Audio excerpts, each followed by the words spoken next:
තෙරුවන් සරණයි හැම දිනාටම සුපුරුදු පරිදි අපේ දහම් හමුව අද ආරම්භ කරන්නට මේ සූදානම. අද විවාහාර වර්ෂයෙන් 2021 වර්ෂයේ මාර්තු මාසේ 3 වෙනිදා බදාදා දවසක් ශ්‍රී ලංකා වේලාවෙන් උදෑසන 5:30ට අපි දම් සභාවට මුණ ගැහෙන්නේ. හෝරා දෙකක් පමණ මේ සඳහා ගත කරන්න අපි බලාපොරොත්තු වෙනවා.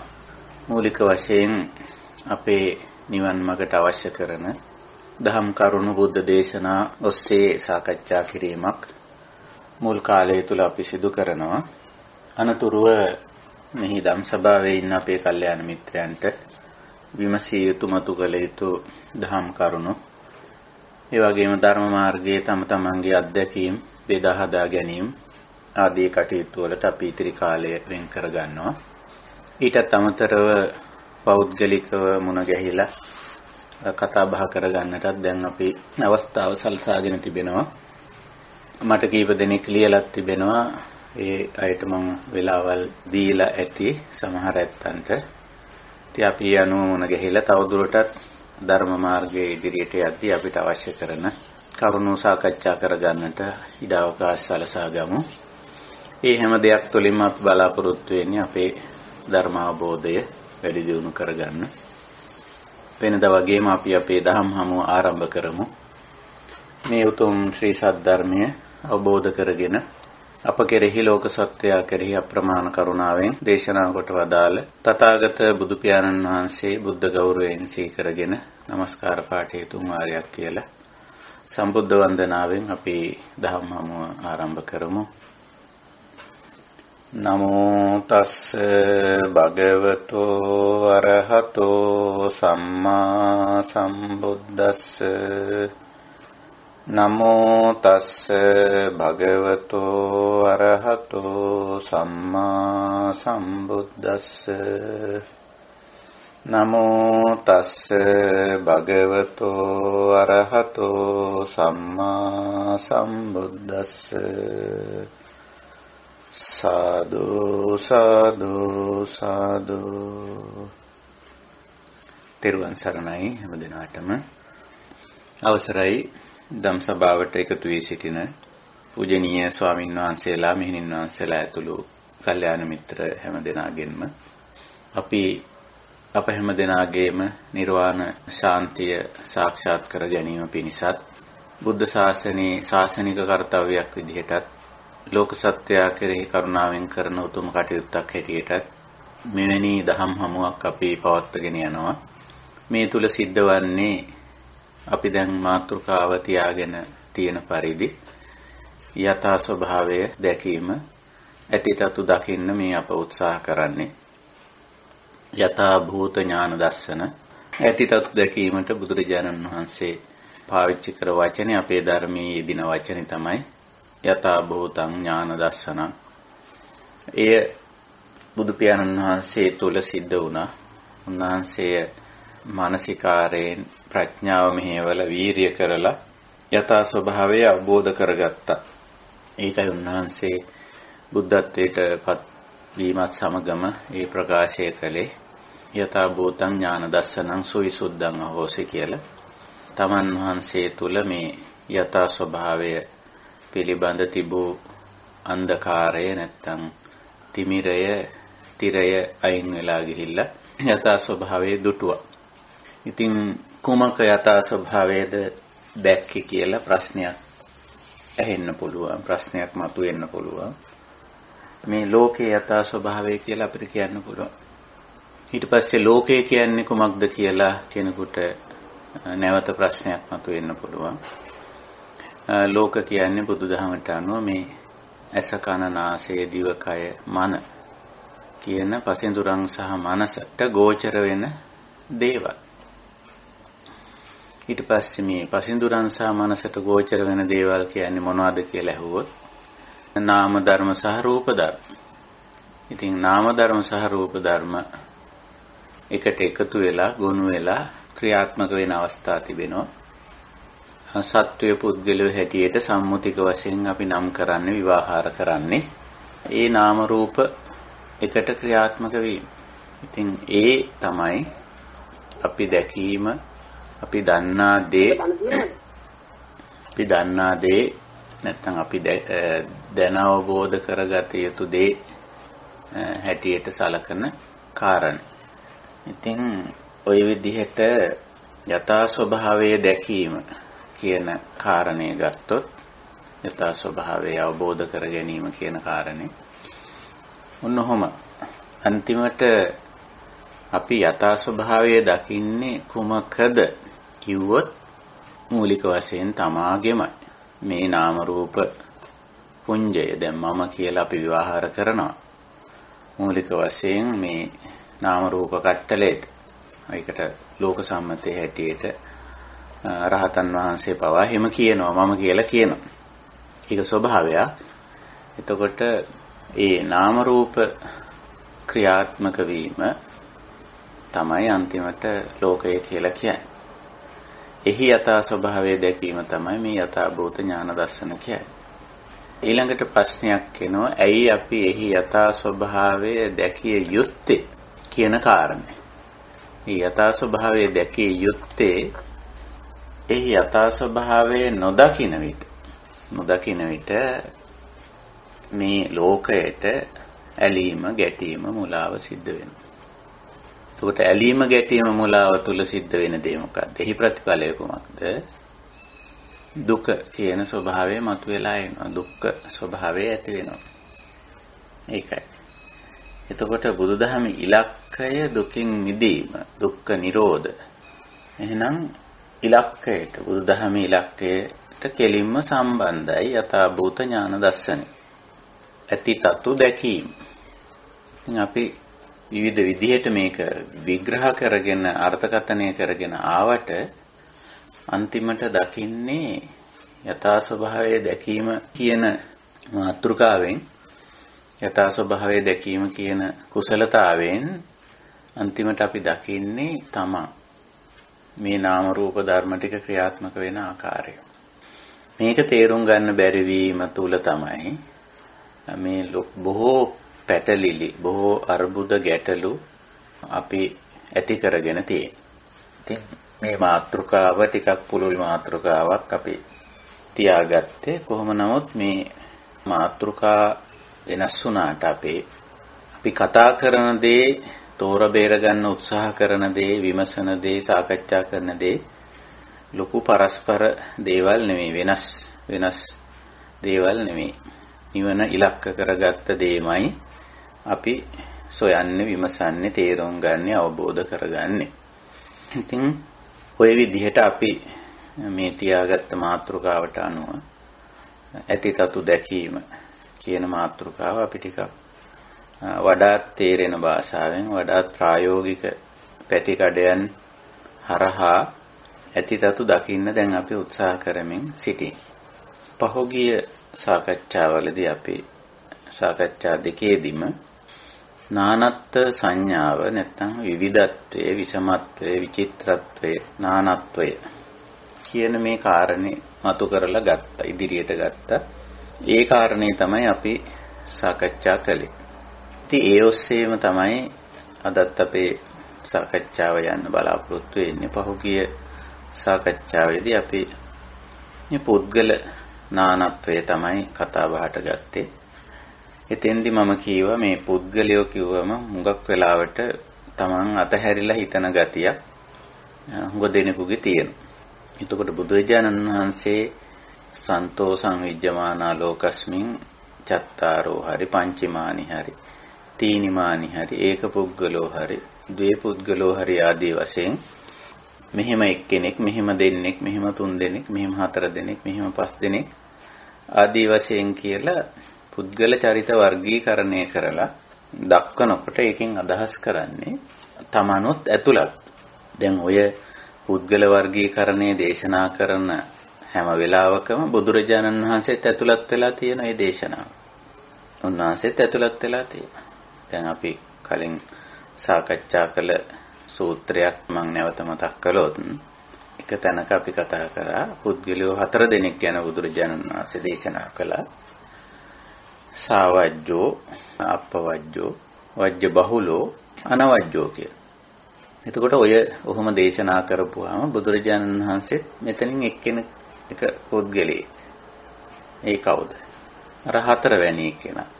උන්වහන්සේ අනවජ්ජෝ. එතකොට කොයි වෙලාවකවත් මේවා විග්‍රහ කරන්නේ නැහැ බුදුරජාණන් වහන්සේ පැත්තකින් තියෙන. උන්වහන්සේ ඇතුළත්ව තමයි උන්වහන්සේ ලෝකයේ විග්‍රහ කරන්නේ, චරිත ස්වභාවයන් විග්‍රහ කරන්නේ. එහෙම. ඉතින් අපි දකින උන්වහන්සේ ඇතුළත් වෙන්නේ හතරවෙනි කුලකයට. අනවජ්ජෝ. වැරදි නැති. නිවැරදි කාය කර්ම, නිවැරදි වචී කර්ම, නිවැරදි මනෝ කර්ම ඇති පුද්ගලයා ගණයට. එතකොට මම මෙතෙන්දි මේ කාරණේ මතු කරන්නේ මොකද? අපි මේ දේවල් විග්‍රහ කරනකොට මේ යථා ස්වභාවය දකින්න උත්සාහ කරනකොට එතෙන්දි තමන්ව පැත්තකින් තියලා ඒව දැක්කොත් එහෙම ඒ දැක්මේ විශාල අඩුපාඩුවක් තියෙනවා. ඒ විතරක් නෙවෙයි නිකන් අනුන්ගේ දොස් දකින්න වගේ එහෙම මානසිකත්වයක් හැදෙන.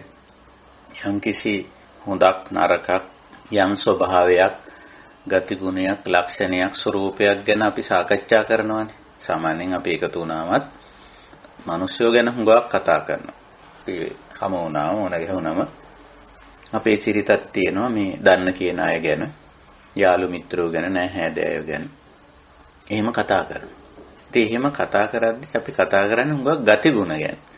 මිනිස්යන්ගේ ගති ගුණ. එතකොට මේ ගති ගුණ ගැන කතා කරද්දී නිතරම තමන් දිහාට හැරිලා බලන එක හුඟක්ම සුදුසුයි, අවශ්‍යයි. අපි මේ එකතු වෙලා මේ අහවලා ගැන කතා කරනවා නැත්නම් අහවල් අය ගැන අපි කතා කරා. ඇත්තටම මේගොල්ලන්ගේ ගති ගුණ වලින් මේ අපි ළඟ මොනවද තියෙන්නේ? නැත්තේ මොනවද? තියෙන්නේ මොනවද? කියලා විමසා බැලීම හරි වැදගත්. එහෙම බැලුවොත් අපි ධම්මැසින් හරියට අවංකව විවෘතව බැලුවා වෙනවා. එහෙම නැත්නම් තමන්ව අත්හැරලා බැලුවොත් එහෙම ඇත්තටම දැකිය යුතු අත්‍යවශ්‍ය කොටස මගහැරිලා. එතකොට දැන් මේ ධර්ම විවරණ බුදුරජාණන් වහන්සේ ඉදිරිපත් කරන්නේ ඇත්තටම තමන් දකින. මේ පුද්ගල වර්ගීකරණයේ චරිත ස්වභාවයන්, ගති ගුණ, කෙලෙස් මේවා පිළිබඳව උන්වහන්සේ පැහැදිලි කරන්නේ තමන්ට තමන් දැක ගැනීම සඳහා.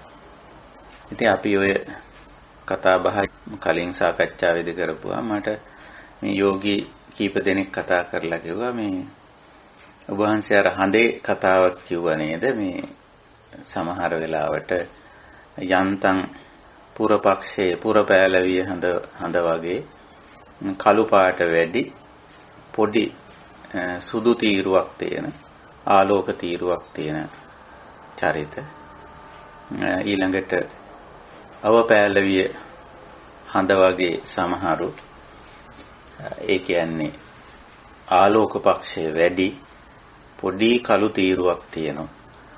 සමහරු අටවක සඳ වගේ භාගයට භාගේ වගේ කළු තීරුවක් සුදු තීරුවක් තියෙන පුරාටවක අවාටවක දෙකේම ලක්ෂණය එහෙමයි. ඊළඟට පුරහඳ වගේ අය නම් අපිට දකින්න අමාරුයි කියලා. ඒක එහෙම කියන්න පුළුවන් අපිට. නමුත් අපිට බාහිරින් මේක දකින්න උත්සාහ කරනවට වඩා අපි නිතරම කියන්නේ අපි තමයි දකින්න. ඉතින් සමහර අය ඇත්ත වශයෙන්ම මේක කමඨහනක් කරගෙන තිබුණා. ඒ අය ඉදිරිපත් කරපු අදහස් වලින් මට තේරුණා මේ පුද්ගල වර්ගීකරණය අපි කරපු සාකච්ඡාව තමන්ගේ ජීවිතය දිහා බලන්න දහම් කන්නාඩියක් බවට පත් කරගෙන තිබුණා. ඒකම මතක් කරා මේ අඩුපාඩුකම් මේ දෝෂ බාහිර පුද්ගලයන්ගෙන් සහ තමන්ගෙන් සමාතුලිනුත් ඈත් කරගන්න අපි තව ටිකක් මේ මාතෘකාව ඒ පුද්ගලයන් ගැන අපිට හුඟක් තේරෙනවා, තමන් ගැනත් තේරෙනවා. මේවා දුරු කරගන්න අපි ගත හැකි ක්‍රියාමාර්ග නැත්නම් ප්‍රතිපදාව කියලා අපි ඒකට කියන්නේ. ප්‍රතිපදාව තව ටිකක් සාකච්ඡා කිරීම හොඳයි කියලා. ඉතින් මේකේ පළමු දේ මම හුඟක් සතුටු වෙනවා මේ විවරණ හරහා තම තමන්ගේ ජීවිත දිහා බලන්න උත්සාහ කිරීම ගැන. ඉතින් සමහර අය කිව්වා අපි පුර පෑලවිය හඳ වගේ තවමත් ස්වාමීන් වහන්සේ මේ අඩුපාඩුකම් බහුලයි. නමුත් අපි කුසලයේ වඩන්න ආරම්භ කරලා තියෙනවා. දුෂ්කරතා මැද්දේ වුණත් අපි කුසලයේ වඩාගෙන යනවා. ඒ ගැන අපිට සතුටුයි. ඉතින් ඒ සඳහා අතදීමක්, ඒ සඳහා මඟ පෙන්වීමක් තවදුරටත් කරන්න අපිට මේ ඉදිරියට කුසලයේ වඩන්න කියලා. පෞද්ගලිකව කතා බහ කර නැත්තොත් මට පේනවා ලොකු උනන්දුවක් තියෙනවා. තමන් කරන බණ භාවනා කටයුතු වල තියෙන අඩුපාඩුකම් මොනවද කියලා ඒවා පිළිබඳව සැක සංකා ඉදිරිපත් කරලා මතුවට කළ යුත්තේ මොකක්ද කියලා අහලා විමසලා ඒ විදිහට කටයුතු කරන ස්වභාවයක් පේනවා.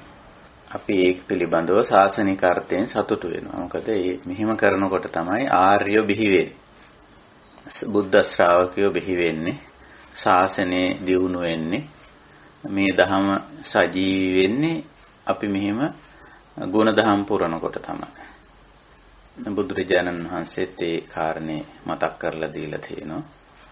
ටික කළු පක්ෂයේ අඩු වෙලා ආලෝක පක්ෂයේ වැඩි වෙන හඳ වගේ අපිට පුළුවන්කම තියෙනවා අපේ ජීවිතයේ දිහා හොඳට අවංකව විවෘතව යථා ස්වභාවය අනුව දහමට අනුව බලලා තියෙන දුර්වලතාව අඩුපාඩුකම මගහරව ගන්න.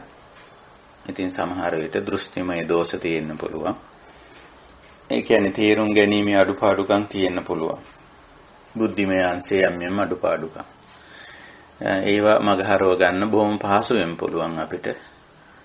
ධර්ම සාකච්ඡා, දහම් පොතපත කියවීම, කල්යාණ මිත්‍ර ආශ්‍රය මේවා හරහා බොහොම පහසුවෙන් පුළුවන්. ඊට අමතරව තවන්ටත් පුළුවන්.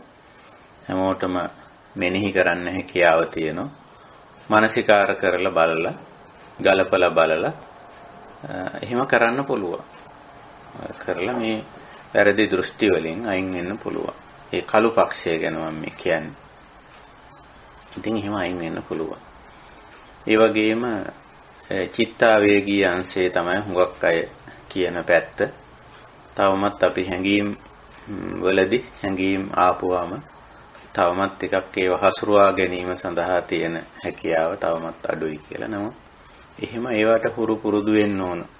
අපි මේ ඊයේ යෝගී කෙනෙක් සමග කර සාකච්ඡාවකදී මතක් කළා අපේ ජීවිතේ ඊටාම සංකීර්ණ සිදුවීම්, බරපතල සිදුවීම් සිදු නොවි ජීවිතේ සාමාන්‍ය විදිහට කරදරයක්, බාධකයක්, ප්‍රශ්නයක්, ගැටලුවක් නැතුව ඉදිරියට යනකොට තමන් කොච්චර දුරට ධම්මගේ ගිහිල්ලා ඒ තුල ශික්ෂණයටපත් වෙලා ශක්තිමත්ව ඉන්නවද කියලා හොයාගන්න බෑ. නමුත් බරපතල සංකීර්ණ සිදුවීම් වලට මුහුණ දෙනකොට තමයි අපිට තේරුම් කරගන්න පුළුවන් වෙන්නේ අපි කොච්චර ධහමෙන් ශක්තිමත් වෙලා තියෙනවද කියලා. ඒක නිසා අපේ ජීවිතේ මේ ධර්ම මාර්ගය යන කෙනෙක් හැටියට, ධහම පුහුණු වෙන කෙනෙක් හැටියට මම නම් නිතරම අපේක්ෂා කරන්නේ එවැනි බරපතල සංකීර්ණ සිදුවීම් සිද්ධ වෙන තරමට හොඳයි. එතකොට තමයි අපි ඒක ශක්තිමත් වෙන්නේ. ඉතින් මම මේ සාකච්ඡාවේදී මතු කර කාරණයක් අපි කතා කර කාරණයක් අපේ කල්යාණ මිත්‍රයෝ හැම දෙනාටම දැනගන්න මම ඉදිරිපත් කරන්න කැමතියි. මේ මගේ සාමාන්‍යයෙන් අධ්‍යාත්මික ගුරුවරයා අපේ කටුකුරුන්දේ ඥානানন্দ හාමුදුරුවෝ උන්වහන්සේ යම් අවස්ථාවක මේ අපි මේ ධහමෙන් ශක්තිමත් වෙන ආකාරය පිළිබඳව අපූර්ව උපමාවක් දේශනා කරා. ඒක සාමාන්‍යයෙන් පැවිදි ඇත්තන්ට විශේෂයෙන් වැටහෙන කාරණයක්. මේ පැවිදි ජීවිතයට සම්බන්ධ දෙයක්.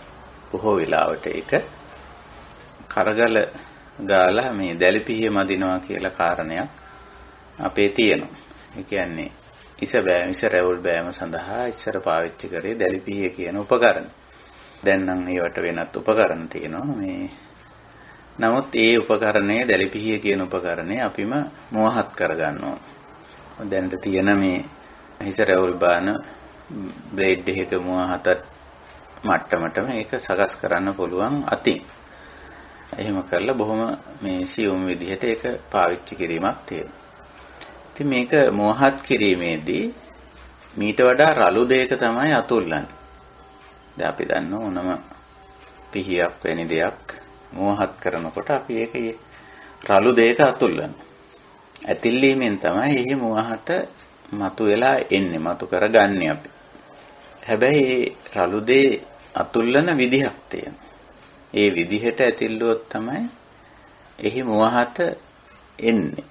පිහියේ කර කැත්ත එහෙම නැත්නම් දැලි පිහිය කියලා අපි ඒකට කියනවා. ඒකේ මෝහත එන්නේ. ඉතින් අපිට කුඩා කාලේ එක්තරා භාවනාවක් විදිහට ඒ කාලේ මේ කරගල ගෑම නැත්නම් දැලි පිහිය මැදීම කියන කාරණේ අපේ ගුරුවරු උගන්වලා තියෙනවා. ඒකේ මෝහත ගන්න ඕන ලොකු ඉවසීමකින් ඒ වැඩේ කරන්න ඕන. ලොකු ඉවසීමකින් එක්තරා රටාවකට එක්තරා ක්‍රමයකට ඒක කරන්න ඕන. එහෙම නැතුව ඉවසීමක් නැතුව එහෙම මෙහෙන් කරගලේ ඇතිල්ලුවොත් මේ කරකැත්ත නැත්තම් දැලිපිහිය අර තියෙන තියුණු බවත් නැති වෙලා මොට වෙලා යනවා. ඒක නිසා ඒක ඇත්තටම අපිට පස්සේ තේරුණා මේ උන්වහන්සේගේ දේශනාවේදී මට පසුව තේරුණා මේක ලොකු භාවනාවක් නේද අපි කරලා තියෙන්නේ. ලොකු ඉවසීමකින්, ලොකු සතිමත් බවකින්, ලොකු ඉවසීමකින් ඒක කරන්න ඕන පිළිවෙලට නිසි විදිහට ඒක කරලා තියෙනවා. අවස්ථා තුනක් ඒකේ අපි දැක්කා. එකක් තමයි බොහොම රළු ගලක් තියෙනවා. ඒකට අපි වැලි ගල කියලා කියන්නේ සාමාන්‍යයෙන්. ඒකට වතුර බින්දු කීපයක් දාලා පළමුවෙන් ඒකේ අතුල්ලනවා. ඒකත් එක්තරා ක්‍රමයකට අතුල්ලනවා. දෙවනුවට මදින ගලක් තියෙනවා. ඒකට තෙල් ගල කියලා කියන්නේ. තෙල් බින්දු කීපයක් දාලා ඒකේ ඊළඟට අතුල්ලනවා. ඒකෙත් යම්කිසි ක්‍රමයක් තියෙනවා. ඒක අතුල්ලනවා. ඊටත් පස්සේ පිහ දාලා අරගෙන හම් පටියක් තිබුණා. ඒකෙත් අතුල්ලලා ගත්තම තමයි අර කරකැත්ත සුදුසු මට්ටමට ආවේ. ඒකෙන් කරන කාර්ය කරන්න තරම් ඊටාම තියුණු මෝහතක් සහිත දෙයක් බවට පරිවර්තනය කරගන්න. හිස බාන්න, රවුල බාන්න පුළුවන් විදිහ. ඉතින් මම මේ උපමාව මේක නිවනේ නිවීම දේශනවලදී ඔබට ශ්‍රවණය කරත හැකි වුණා. උන්වහන්සේගේ මේ කාරණේ මම මේ කිව්වේ අපි ධර්ම මාර්ගයේ ඉදිරියට යෑමත් මේ වගේ කිසියම් ඉවසීමකින්, ලොකු සතිමත් බවකින්, වීරියකින් කිසියම් ක්‍රමයකට කළ යුතු දෙයක්. මේ ක්‍රමවේදය බුදු පියාණන් වහන්සේ පැහැදිලිව දේශනා කරලා තියෙනවා. සීල, සමාධි, ප්‍රඥා වශයෙන් මේ ගුණ වැඩිවීමක් අනුපුබ්බ ක්‍රමයට, අනුපුබ්බ කිරියා, අනුපුබ්බ සික්ඛා, අනුපුබ්බ පටිපදා ආදී වශයෙන් මේවා බොහොම පැහැදිලිව දේශනා කරලා තියෙනවා. තේරුම් ගැනීමෙහිලා ගත්තම ප්‍රඥා, සීල, සමාධි වශයෙන් පිළිවෙලට තියෙනවා. දැන් ආර්ය අෂ්ටාංගික මාර්ගයේ පෙළ ගැහිලා තියෙන්නේ ප්‍රඥා, සීල, සමාධි ක්‍රමයට. ඒ තේරුම් ගැනීමෙහිලා අනුගමනය කිරීමෙහිදී සීල, සමාධි, ප්‍රඥා විදිහට තියෙනවා. පටන් ගැම්ම සීලයෙන් තියෙන්නේ. අනුගමනය කරන පැත්තට ගියා. ඉතින් ওই විදිහට බොහොම පිළිවෙලකට ක්‍රමානුකූලව මේ ආර්ය ප්‍රතිපදාව දේශනා කරලා තියෙනවා. මේ ප්‍රතිපදාව යනකොට ක්‍රමයෙන් අපි අර කරගලේ ගාපුවාම, තෙල් ගලේ ගාපුවාම, හම්පටිය ඇතුළු වුවාම ක්‍රමයෙන් මේකේ මෝහත එන්න වගේ කරකැත්තේ. අපි මේ සීල, සමාධි, ප්‍රඥා ගුණ වඩනකොට අපි අවබෝධය පිරිසිදු වෙලා, යථා ස්වභාවයේ තේරිලා, යථාභූත ඥාන දර්ශනය ඇවිල්ලා අපේ චර්යාත්මක අංශවල තියෙන දෝෂ, චිත්තාවේගී අංශේ සහ චර්යාත්මක අංශයේ තියෙන දෝෂ මගහැරිලා ගිහිල්ලා අර රළු ගති, ගොරෝසු ගති මගහැරිලා ගිහිල්ලා මෘදු වෙනවා. ඒ බුදුරජාණන් වහන්සේ පාවිච්චි කරලා තියෙන වචනේ ඊවං සමාහිතේ චිත්තේ මුදු භූතේ කම්මනීයේ තිතේ ආනින්ජප්පත්තේ කියලා. ඇති වෙන தත්ත්වේ සමාහිතේ චිත්තේ සංසුන් වෙනවා. අපි මේ යථා ස්වභාවය අවබෝධ වෙන්න හිත සංසුන් වෙනවා. ඉතින් හිත සංසුන් කර ගැනීමේ ක්‍රම දෙකක් පෙන්නනවා, සමාධි දෙකක්. සමත සමාධි සහ විපස්සනා සමාධි කියලා. ඉතින් සමත සමාධියේදී කරන්නේ අපි හිතේ ඇති වෙන චිත්තාවේග ඒවා යටපත් කරලා හිත සංසුන් කර ගැනීමක්. විපස්සනා සමාධියේදී කරන්නේ යථාබෝධය තුලින් හිත සමාධිමත් වීමක්. ඇත්ත තේරුණාම ඉතින් හිත සංසුන්. හිත කලබල නැහැ. හිතේ තිබුණු හැඟීම් ආදී දේවල් සංසුන් වෙනවා.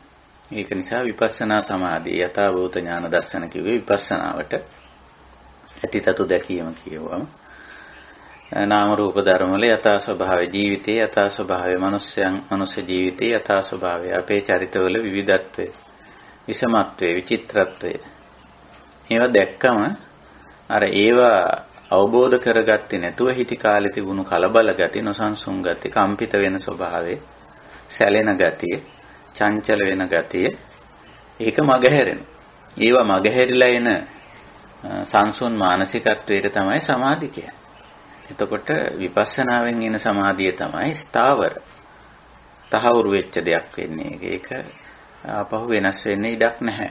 මොකද ඇතිතතු දැකලා තමයි ඒ தත්ත්වයටපත් වෙන්නේ. ඉතින් අපි මේ උත්සාහ කරන්නේ ඒක ක්‍රමයෙන් අපේ ආධ්‍යාත්මික தත්ත්වය පිරිසිදු වෙනවා. ප්‍රඥාව ඊටාම තියුණු වෙනවා. නිබ්බේධික පඤ්ඤාව අපිට ඇති වෙනවා. ඒ කියන්නේ යමක් විනිවිද දැකීමේ හැකියාව අපිට ඇති වෙනවා. විනිවිද දකින්නවා කියන්නේ ඇත්තට මේක යථා ස්වභාවය දකින්නවා කියන එක. හැම දෙයකම යථා ස්වභාවය දකින්න පුළුවන් ශක්තිය අපිට ඇති වෙනවා. අනිත් පැත්තෙන් අපිට පුළුවන් වෙනවා සතිමත් භාවයේ නිතරම පවත්ව ගන්නට. සිහි ඇත්තෙක් හැටියට කටයුතු කරන්න අපිට ශක්තිය ලැබෙනවා. ඔන්න ඔය විදිහට අපිට පුළුවන්කම තියෙනවා අපේ මේ අධ්‍යාත්මික தත්ත්වය දියුණු කරගන්න. ඉතින් ඒකේ අධ්‍යාත්මයේ දියුණුව පරීක්ෂා වෙන්නේ. ඒ කියන්නේ අපේ ප්‍රඥාව කොහොමද, සීලය කොහොමද, සමාධිය කොහොමද කියලා. අපි කොච්චර දුරට මේ ලෝක ස්වභාවයේ සමග අකම්පිතව ජීවත් වෙන්න පුළුවන් කෙනෙක්ද කියලා Tamanට වැටහෙන්න නම් අර වගේ ප්‍රබල උද්වේගකර තියුණු අවස්ථාවන්ට අපේ ජීවිතේ මුහුණ දෙන්න ඕන. ඉතින් ඒක නිසා කවුරුවත් භාවනා යෝගීන් හැටියට ධර්ම මාර්ගයේ යන අය හැටියට කොයි වෙලාවකවත් ප්‍රාර්ථනා කරන්න එපා මේ ප්‍රබල උද්වේගකර තියුණු සංසිද්ධීන් මගේ ජීවිතේට නොඒවා කියලා. ඒක නොඒවා කියුවට වැඩක් නැහැ. සමහර වෙලාවට අපි මේ සුබ ප්‍රාර්ථනාවල තියෙන්නේම ඕවා. උද්වේගකර තියුණු ප්‍රබල සිද්ධීන් ජීවිතේට නොපැමිණේවා කියලා. අනිත් පැත්තෙන් දැන් ඔය ජරා ව්‍යාධි මරණ වගේ දේවල් නේ නොවේවා කියන්නේ. ඊළඟට තව පැත්තකින් වේවා කියලා කියනවා අපි. මේ සුබ ප්‍රාර්ථනා කරනකොට. දීර්ඝායුෂ වැඩි වේවා, නිරෝගී සුව වේවා. ඔය එක එක දේවල් කියනවා. එතකොට දැන් මෙතන පේනවා මේ හැම දෙයක්ම තියුණු උද්වේගකර සංකීර්ණ දේවල්. ජීවිතේ අපි යහපත් දේවල්, සුබ දේවල් කියන ඒවත්, ඛේදවාචක ප්‍රශ්න ගැටලු කියන ඒවත් යම් යම් සිද්ධි අපි හැබැයි සිද්ධි වලින් ඇතම් කොටස් වේවා කියනවා, ඇතම් ඒවා නොවේවා කියනවා. ඉතින් මේ සිද්ධි දෙකම මේ සංකීර්ණ ප්‍රබල උද්වේගකර සිදුවීම් ගත්තම මේ අවාසිදායක ඒවා සහ වාසිදායක නැත්තම් පෙළෙන සහ පිනවන දෙපැත්තම තියෙනවා. ඉතින් ඒ වයිදි තමයි අපි කොච්චර මේවා දහමට අනුව දැකලා තියෙනවද? ඒ වයිදි අකම්පිතව, අචංචලව, සමාධිමත්ව කටයුතු කරන්න පුළුවන්ද කියලා අපිට අප ගැන යම්කිසි තක්සේරුවක් ඇති කරගන්න පුළුවන් වෙන්නේ. ඒක නිසා මේ ඔය උද්වේගකර සංකීර්ණ බරපතල සිදුවීම් වේවා සහ හෝ නොවේවා කියන එක නිකන් ඒක අඥාන වැඩක් ඇත්තටම බලපුවා. අඥාන වැඩක්. ඉතින් එහෙම දේවල් හේතුඵල ධර්මානුකූලව සිද්ධ වෙන්න පුළුවන්. සුඛ වේදනීය පක්ෂයේ දේවල් වෙන්න පුළුවන්, දුක්ඛ වේදනීය පක්ෂයේ දේවල් වෙන්න පුළුවන්. අපේක්ෂිත දේවල් වෙන්න පුළුවන්, අනපේක්ෂිත දේවල් වෙන්න පුළුවන්. මේ හැම එකක්ම අපි දකින්නේ හේතුඵල ධර්මතාවට අනුව. ඒක තමයි යථාභූත ඥාන දර්ශන කියන්නේ. ඇතිතතු දැකීම කියන්නේ. ඉතින්දී අපි මේ ඒ විදිහටයි දකින්න ඕන. දැන් කවුරු හරි නිරෝගී වේවා කිව්වට නැත්නම් සුවපත් වේවා කිව්වට එහෙම නැත්නම් දීර්ඝායුෂ ලැබේවා කිව්වට තව මොන හරි ලෞකික වශයෙන් කැමති වෙන දේවල්, අපේක්ෂා කරන දේවල් ලැබේවා කිව්වට අපි දකින්න ඕනේ ඒවා ලැබෙන්න හේතු තියෙනවා. දීර්ඝායුෂ ලැබෙන්න හේතු තියෙනවානේ. නිරෝගීකම සඳහා හේතු තියෙනවානේ.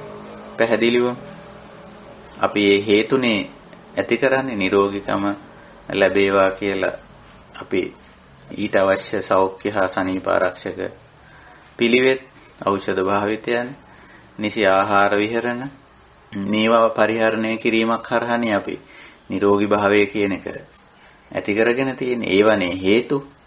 නිරෝගී භාව කියන ඵලය ලැබීම සඳහා ඒකනේ හේතු.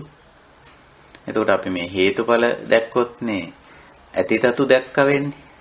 යථා ස්වභාවයේ යථා භූතේ ඥාන දර්ශනයට හසු වුණා කියලා කියන්නේ ඒකනේ. ඉතින් ඒක නිසා අපි උත්සාහ කරන්න ඕන හැමතිස්සෙම යථා ස්වභාවයම දකින්න. ඊට පස්සේ අපි නොවේවා කියන සමහර ඛේදනීය දේවල් වෙන්නේ හෝ නොවෙන්නේ හේතුඵල ධර්මානුකූලවනේ. අපි වේවා කිව්වට වෙන්නෙත් නැහැ, නොවේවා කිව්වට නොවෙන්නෙත් නැහැ. ඒවට අදාළ හේතු යෙදුනම ඒ දේවල් සිද්ධ වෙනවා. හේතු නැත්තම් සිද්ධ වෙන්නේ නැහැ. ීමස්මින් සති දං හෝති කිව්වේ මේ හේතු ඇති කල්ලි සිද්ධ වෙනවා කියන එකයි. හේතු ඇති විට ඵලය ඇත. හේතු ඇති කල්ලි මේ දේවල් සිද්ධ වෙයි කියන එක. අනිත් පැත්තට හේතු නැත්තම් ඒවා වෙන්නේ නැහැ. ීමස්මින් අසති දන්න හෝති කිව්වේ ඒකයි. ඒ ඔය විදිහට අපි මේ ජීවිතේ ඊටාම උද්වේගකර සංකීර්ණ සිදුවේ. අපි දකින්න ඕන ඒවයි යථා ස්වභාවය දකින්න. ඒවා අපි කරා ඉන්න පුළුවන්. අපි වෙත පැමිණෙන්න පුළුවන්. අපි එවැනි දේවල් වලට භාජන වෙන්න පුළුවන්. ඉතින් එවැනි අවස්ථාවලදී තමයි අපි කොච්චර දුරට මේ ධර්ම අවබෝධය ලබලා තියෙනවද? දහම් පුහුණුව කෙරිලා තියෙනවද? කියන එක තහවුරු වෙන්නේ නැත්නම් ඔප්පු වෙන්නේ. සනාත වෙන්නේ. ඒක නිසා ජීවිතයේ උද්වේගකර බරපතල සංකීර්ණ සිදුවීම් මේ භාවනා යෝගී ජීවිතයේදී නම් තියෙන තරමට හොඳයි.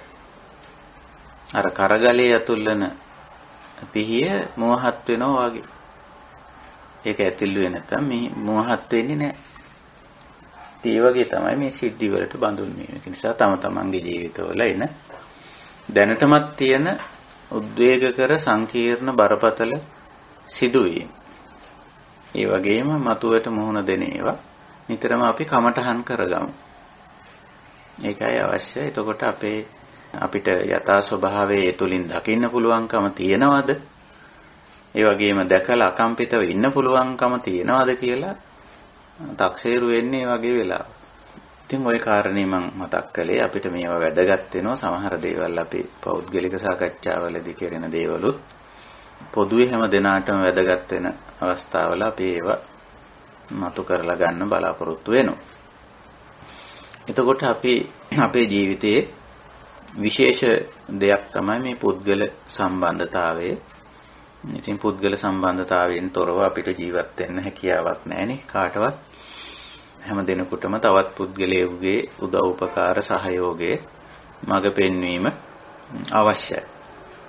එනිවන් මගේදීත් අපි දන්නවනේ මේ නිර්වාණ ධර්මය සාක්ෂාත් කරන්නට අනිවාර්යයෙන්ම තවත් අයගේ උදව් උපකාර අවශ්‍ය වෙනවා අපිට. ප්‍රධාන වශයෙන් නිවන් මඟ එලිපෙහෙලි කරලා දෙන කල්යාණ මිත්‍රයන්ගේ සහාය. ඉතින් අපිට ජීවිතේ පවත්වාගෙන යන්න උදව් උපකාර වෙන නැත්තන්ගේ සහයෝගය මේවා අවශ්‍ය වෙනවා. ඉතින් ඒක නිසා පුද්ගල සම්බන්ධතාවයෙන් තොරව අපිට ජීවත් වෙන්න පුළුවන් කමක් නැහැ. ඒතර පුද්ගලියෝ කිව්වම අපි දැන් යථා පරිදි දකිනවා නම් ඇති හැටියෙන්ම දකිනවා නම් නාම රූප පුඤ්ජ නාම රූප ගොඩවල් පුද්ගලියෝ කියලා කියන අපි ඉතින් ඒවට නංගන් දීගෙන තියෙන එක ඇත්ත. ස්ත්‍රීන් පුරුෂයන් කියලා හෝ එහෙම නැත්නම් වෙනත් විදිහේ නම්ගම් දීලා තියෙනවා මේ මගේ අම්මා අප්පච්චි අම්මා තාත්තා කියලා හරි එහෙම නැත්නම් ස්වාමි පුරුෂයා මේ භාර්යාව මේ දරුවා මේ ඥාතිය හිතවතා යාළුවා සේවා සපයන්න සේවාලාභියා ඔය මොනවා හරි නංගන් දීගෙන තිබුණට අපි ලෝක සම්මතයේ හැටියට ඇතිතතු පැත්තෙන් කතා කරොත් මේ නාම රූප ගොඩවල්. ඉතින් ඒ දැක්මම අපේ පැත්තට හැරෙව්වොත් එහෙම තමන්ගේ පැත්තට හැරෙව්වොත් ඉතින් තමනුත් එහෙමනේ. අපිටත් අපි තමන් වශයෙන් සැලකුවම තමන් ස්ත්‍රියක් වෙන්න පුළුවන්, පුරුෂයෙක් වෙන්න පුළුවන්. නමක් තියෙනව වෙන්න පුළුවන්.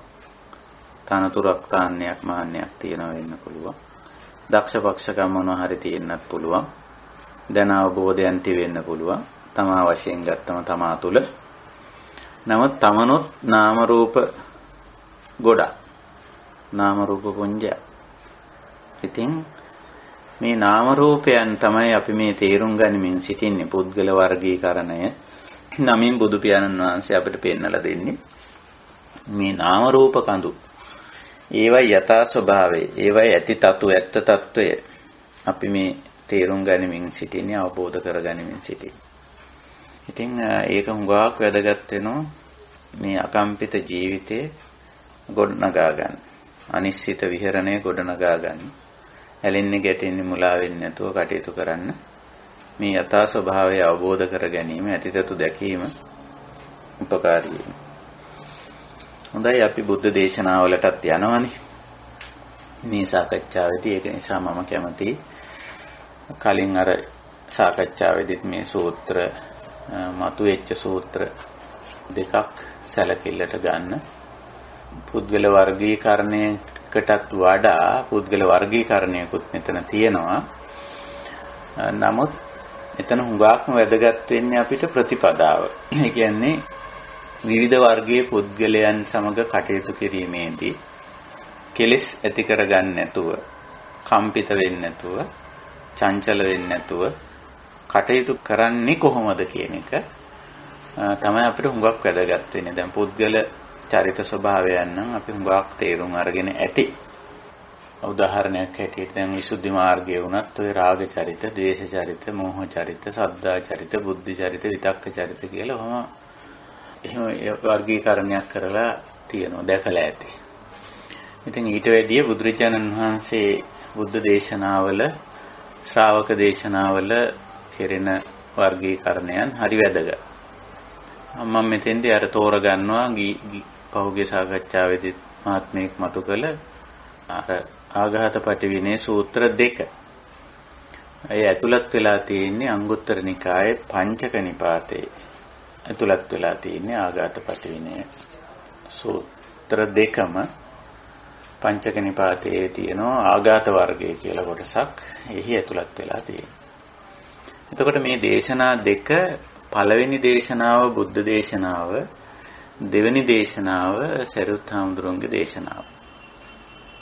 ඉතින් මේ දෙකෙන් හුඟක්ම මේ දෙකේම ප්‍රතිපදාව ඇතුළත් වෙලා තියෙනවා. පුද්ගල චරිත වර්ගීකරණයේදී හරි අපූර්ව නිදර්ශන උපමා ඇතුළත් කරලා තියෙනවා. විශේෂයෙන් ප්‍රතිපදාව තමයි මේකෙදි හුඟක් වැදගත් වෙන්නේ.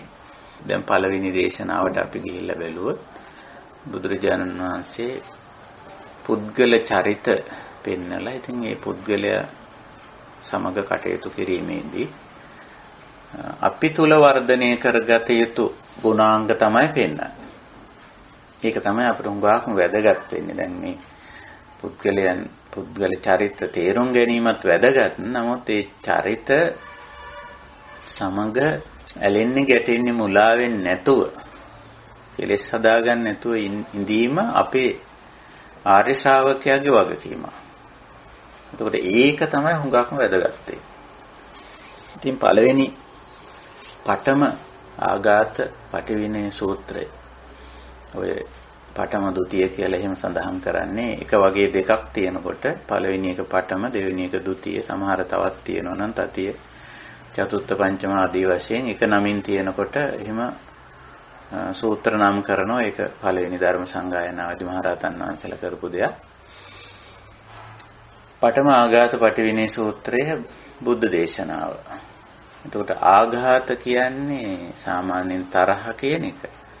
තරහ, වෛර, කෝධ, මනාප කියන වචනෙන් කියවෙන මානසිකයේ ඇති වෙන එක්තරා නුරුස්නාකමක්, අකමැත්ත වගේ දෙයක් තමයි මේ ආඝාත කියන වචනයෙන් අදහස් කරන්නේ.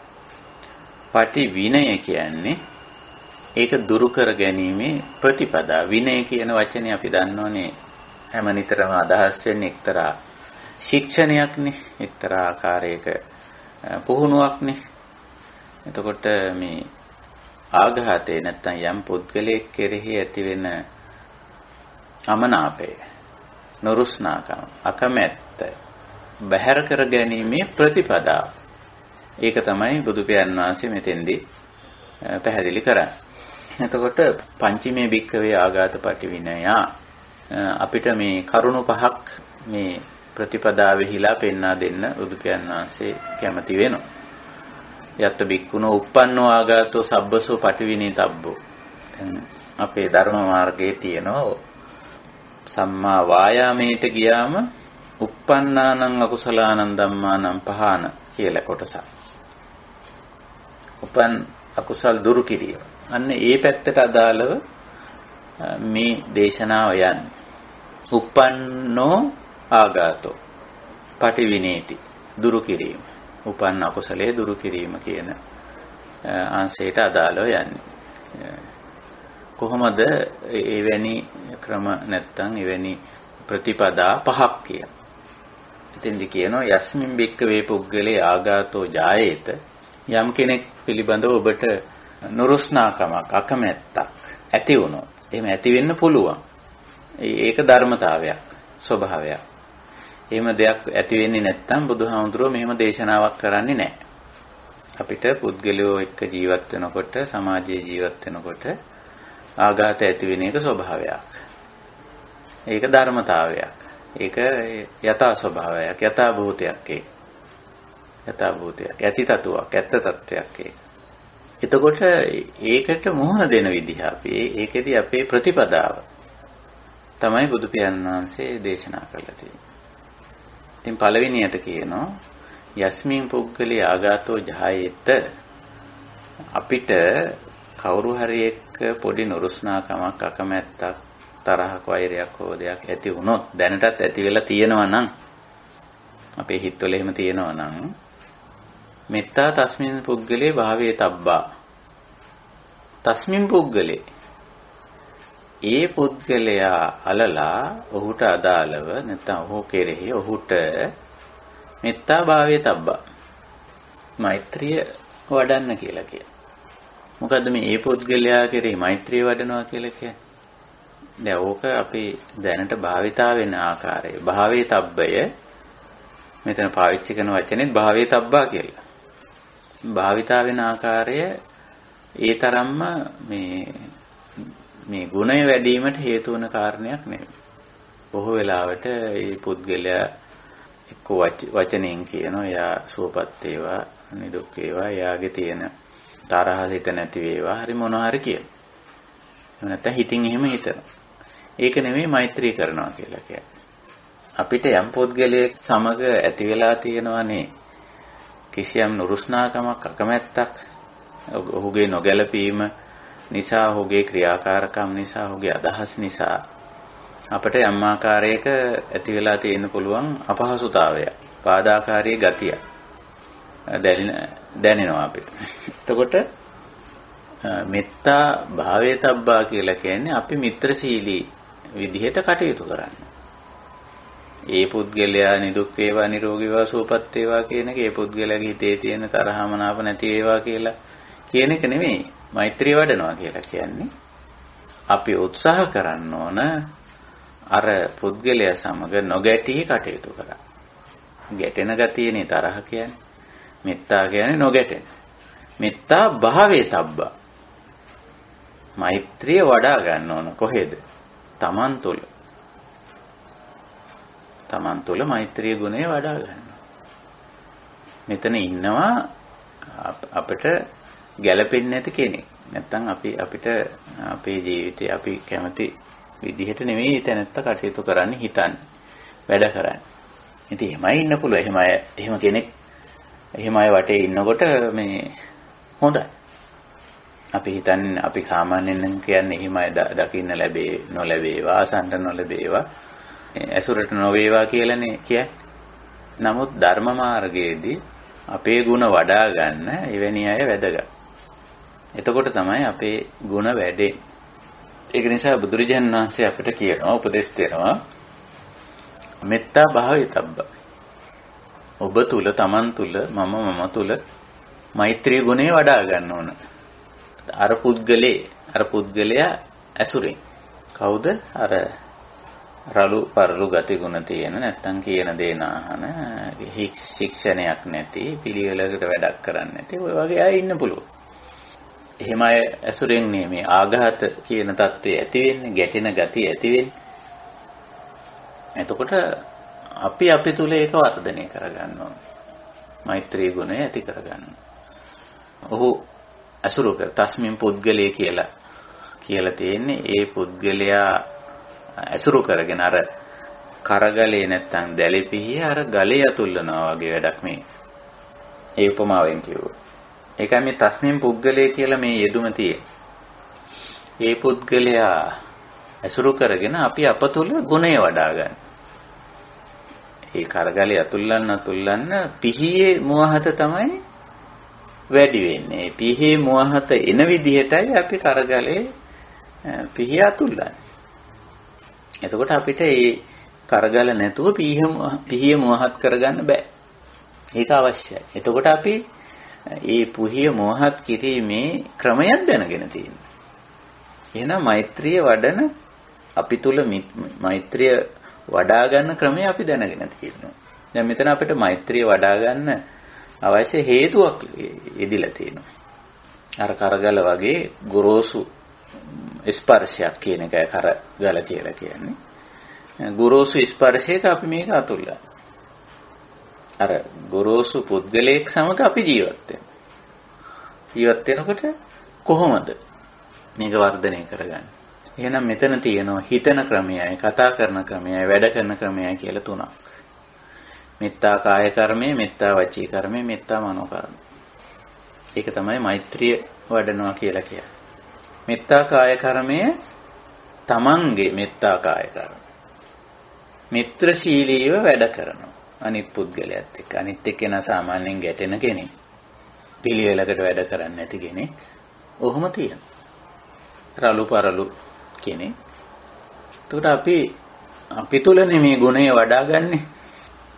අනිත් එක්කෙනා හොඳ කෙනෙක් කරන්න යනව නෙවෙයි. අර ගොරෝසු තැන ඉන්න පුළුවන් විදියට, ගොරෝසු පුද්ගලයාත් එක්ක ඉන්න පුළුවන් වෙන විදියට අපි අපේ පෞරුෂය වර්ධනය කර ගැනීමක් මේ කුසල් වඩනවා කියලා කියන්නේ. ඉතින් අනිත් එක්කෙනා එක්ක ඉන්නකොට නොගැටි කටයුතු කරන්න හැමතිස්සෙම සිහිනුවන වීරිය පවත්වා ගන්න. එතෙන්දී අපිට අවශ්‍යයි සිහිනුවන වීරිය, සති සම්පජඤ්ඤ විරිය. ඔය කුසලතා තුන තමයි ධර්ම මාර්ගයේ මූලික කුසලතා. ප්‍රාථමික බේසික් ප්‍රධාන කුසලතා තුන. සති සම්පජඤ්ඤ විරිය. එතකොට අපි හිතමු මෙතන ඉන්නවා අපිත් එක්ක ගොරෝසු කෙනෙක්, රළු කෙනෙක්. එතකොට අපි එතන යත් එක්ක ඉන්නකොට හැමතිස්සෙම සිහියෙන් ඉන්නවා. පළවෙනි දේ. මම කවුරු එක්කද ඉන්නේ? මේ වගේ ගොරෝසු කෙනෙක් එක්ක, රළු කෙනෙක් එක්ක, මේ ගුණධර්ම නැති කෙනෙක් එක්ක මම ඉන්නේ. ගැටෙන ස්වභාවයෙන් යුක්ත කෙනෙක් එක්කයි මම ඉන්නේ. කියන්නේ සතිමත් බව. ඊට පස්සේ ධම්මවිචය නැත්තම් සම්පජානකාරී බව තියෙනවා. දහමට අනුව යා තේරුම් අරන් තියෙනවා. හුඟක් වෙලාවට අපි පුද්ගලයෝ තේරුම් අරන් ඉන්නේ දහමට අනුව නෙවෙයි. නිකන් ඔය එක එක්කෙනා කියන නිසා හරි මොනවා හරි නිසා එහෙම තමයි අපි තේරුම් අරන් තියෙන්නේ. එහෙම බෑ. ධම්මවිචය සම්පජානෝ සම්පජානකාරී බව තියෙන්න ඕන අපි ළඟ. මම කටයුතු කරන්නේ මේ වගේ ගොරෝසු කෙනෙක්, රළු කෙනෙක් එක්ක මම ජීවත් වෙන්නේ. මම වැඩ කරන්නේ. සමහරට සේවා ස්ථානේ වෙන්න පුළුවන්, ගෙදර වෙන්න පුළුවන්. කොහොම හරි වේවා. පුද්ගලෝ කියලානේ බුදුරජාණන් වහන්සේ මෙතන පාවිච්චි කරන්නේ. පුද්ගලයා කියන එක. අපි සිංහලෙන්ත් කියන්නේ පුද්ගලයා කියලා. එතකොට සම්පජාය දහමට අනුව තේරුම් අරන් තියෙන්න ඕන. මේ දහම මොකද්ද දහමට අනුව තේරුම් අරන් ඉන්නවා කියලා කියන්නේ? මේ මගේ ස්වාමි පුරුෂයයි, මේ මගේ භාර්යාව, මේ මගේ දරුවයි, මේ මගේ අම්මයි, මේ මගේ තාත්තයි කියලා තේරුම් අරන් හිටියොත් ඒක දහමට අනුව තේරුම් ගැනීමක් නෙමෙයි. ඒක දහමට අනුව තේරුම් ගැනීමක් නෙමෙයි. දහමට අනුව තේරුම් ගත්තා කියන්නේ මේ මා සමග ඉන්නේ ලෝක සම්මතයේ හැටියට අම්මා තාත්තා ලෝක සම්මතයේ හැටියට සම්පුරුෂය භාර්යාව දරුවා යාළුවා මිත්‍රයෙකුට වැඩ කරන කෙනා හැටියට හැඳින්නුවට මෙතන ඉන්නේ මෙතන පවතින්නේ නාම රූප පුඤ්ජයක් නාම රූප කන්දක් නාම රූප ගොඩක් මේ පවතින ආයතන ක්‍රියාත්මක වීමක් මෙතන තියෙන්නේ එතකොට මෙතන නාම රූප ටිකක් තියෙන්නේ මේ නාම ධර්ම අතරේ තියෙන්න පුළුවන් අපි මේ කියන කෙලෙස් කියන නාම ධර්ම තියෙන්න බැරිද මේ නාම රූප ධර්ම අතරේ තියෙන්න පුළුවන් කෙලෙස් හට ගන්න බැරිද මෙතන ආයතන ක්‍රියාත්මක වීමක් සිද්ධ වෙන්නේ දැන් මේ මාත් සමග ඉන්න අනිත් එක්කෙනා කියලා අපි කියනවා යාට නමක් තියෙනවා අපි යාගේ හඳුන්වන්නේ අපේ ඥාතිත්වයෙන් වෙන්න පුළුවන් ඒ වුණාට එතන ආයතන ක්‍රියාත්මක වීමක් තියෙනවා සලආයතනයක්ම එතන ක්‍රියාත්මක වෙනවා නාම රූප ගොඩක් මේ තියෙන්නේ ඉතින් මේ ක්‍රියාත්මක වෙන ආකාරයේ අනුව තමයි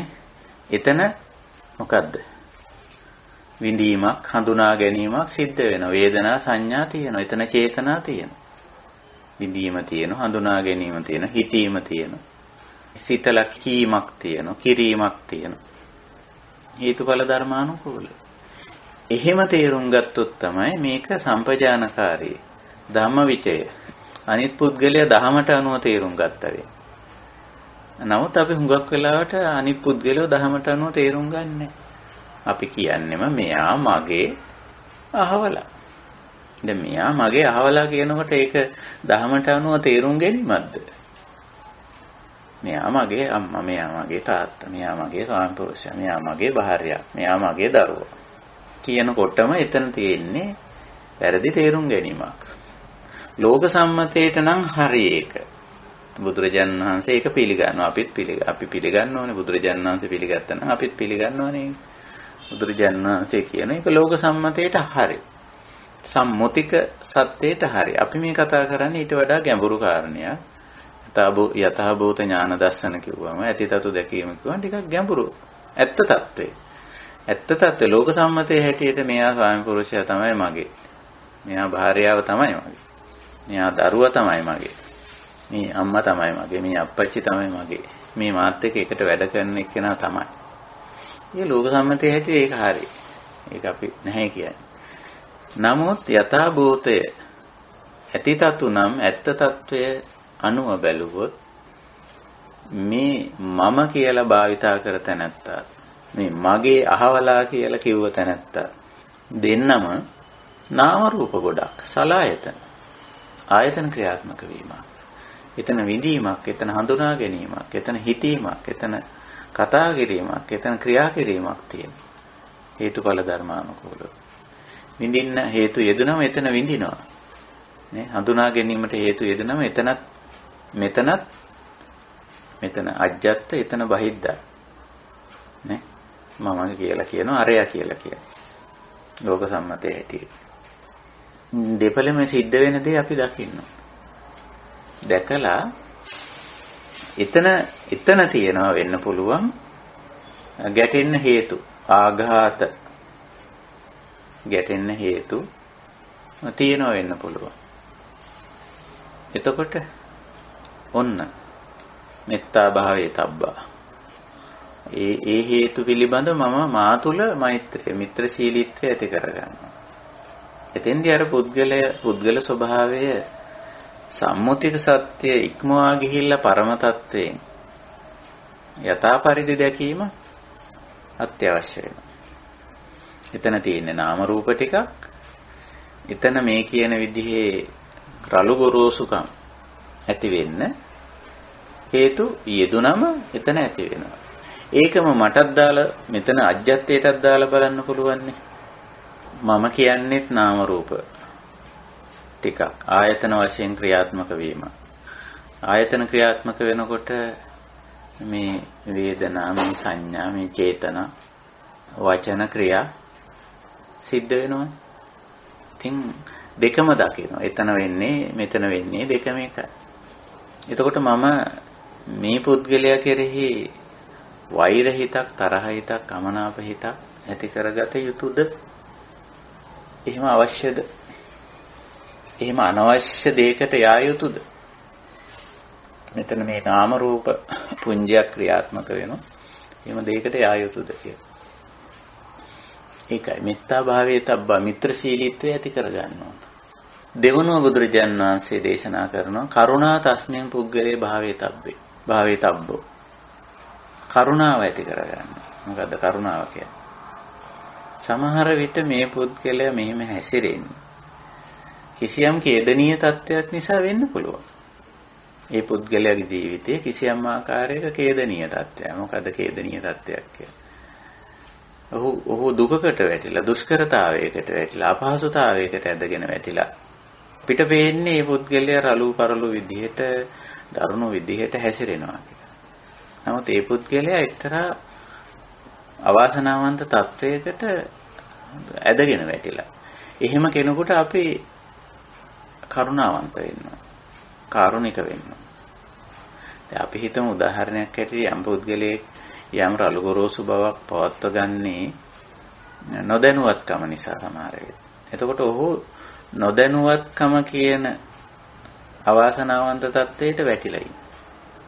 එහෙම නැත්නම් පුද්ගලයෙක් කිසියම් චර්යාවකට ගොදුරු වෙලා පුරුද්දකට වැටිලා අරගන්න බැරි පුරුද්දකට වැටිලා ඒකට වැටිලා ඉන්නේ. ඉතින් ඒ පුද්ගලයාගේ ජීවිතේ කිසියම් අවාසනාවන්ත තත්වයකටපත් වෙලා. ඒකයි බුදුරජාණන් වහන්සේ අපිට අවවාද කරන්නේ කරුණා භාවයේ තබ්බ. තමන් තුළ කරුණාව ඇති කර ගන්න ඕන කවුරු ගැනද අර පුද්ගලයා සම්බන්ධයෙන්. මොකද ඔහු අවාසනාවන්ත දුෂ්කර දුක්ඛිත තත්වයකට ඇදගෙන වැටිලා ඉන්නේ. ඒකයි එහෙම හැසිරෙන්නේ. ඒ විදිහට රළු ගොරෝසු වෙලා තියෙන්නේ කියලා. ඉතින් අන්නේ විදිහට කරුණා භාවයේ තබ්බ. එහෙම. ඊළඟට උපේක්ඛා තස්මින් පුද්ගලේ භාවයේ තබ්බ. උපේක්ෂා වෙන්න ඕන. තමන් උපේක්ෂාව ඇති කරගන්න ඕන. මොකද රළු ගොරෝසු පුද්ගලයේ මෘදු සුමුදු පුද්ගලයෝ දෙකොල්ලම අපිට දකින්න පුළුවන් හේතුඵල ධර්මානුකූලව. ඒක නිසා අපිට පුළුවන් වෙන්න ඕන රළු ගොරෝසු අය කෙරෙහිත් මෘදු සුමුදු අය කෙරෙහිත් මදහත් සිත ඇති කරගන්න. උපේක්ෂාවට අපි එන්නේ උපේක්ෂාව අපේ ධහමේ කියන ඉහළම කුසලයේ උපේක්ෂාව ඇති කරගන්න ඕන. හේතුඵල ධර්මානුකූලව පුද්ගලයෝ රළු ගොරෝසු වෙනවා පුද්ගලයෝ මෘදු සුමුදු වෙනවා. දැන් බුදුන් රහතුන් වැනි අය ලෝකේ පහළ වුණේ නැත්නම් අපේ සමාජයේ ඉන්නවනේ එහෙම බොහොම මෘදු සුමුදු අය, කාරුණික අය, මිත්‍රශීලී අය, ගුණගරුක අය කියලා අපි කිය. අනිත් පැත්තට රළු ගොරෝසු අයත් ඉන්නවා. දැඩි, දඩබ්බර, කරදරකාරී එහෙම අයත් ඉන්නවා. එතකොට මේ දෙකම අපි දකින්නේ ඒ ස්වභාවයන් දෙකම අපි දකින්නේ හේතුඵල ධර්මානුකූලව. එතකොට දැකලා යථා ස්වභාවය දැකලා අපි උපේක්ෂාවෙන්. ඔව් එහෙම අය එහෙම ස්වરૂපේ අය ඉන්න පුළුවන්. එහෙම අය අපේ ජීවිතේට මුණ ගැහෙන්න පුළුවන්. කියලා ඒ විදිහට අපි උපේක්ඛා භාවයේ තබ්බා. උපේක්ෂාව ඇති කරගන්න ඕන. දැන් එතකොට මේ ගුණාංග ඔක්කොම මෙතන අපේ ගැටෙන්න පුද්ගලයෙක් ඉන්නවා.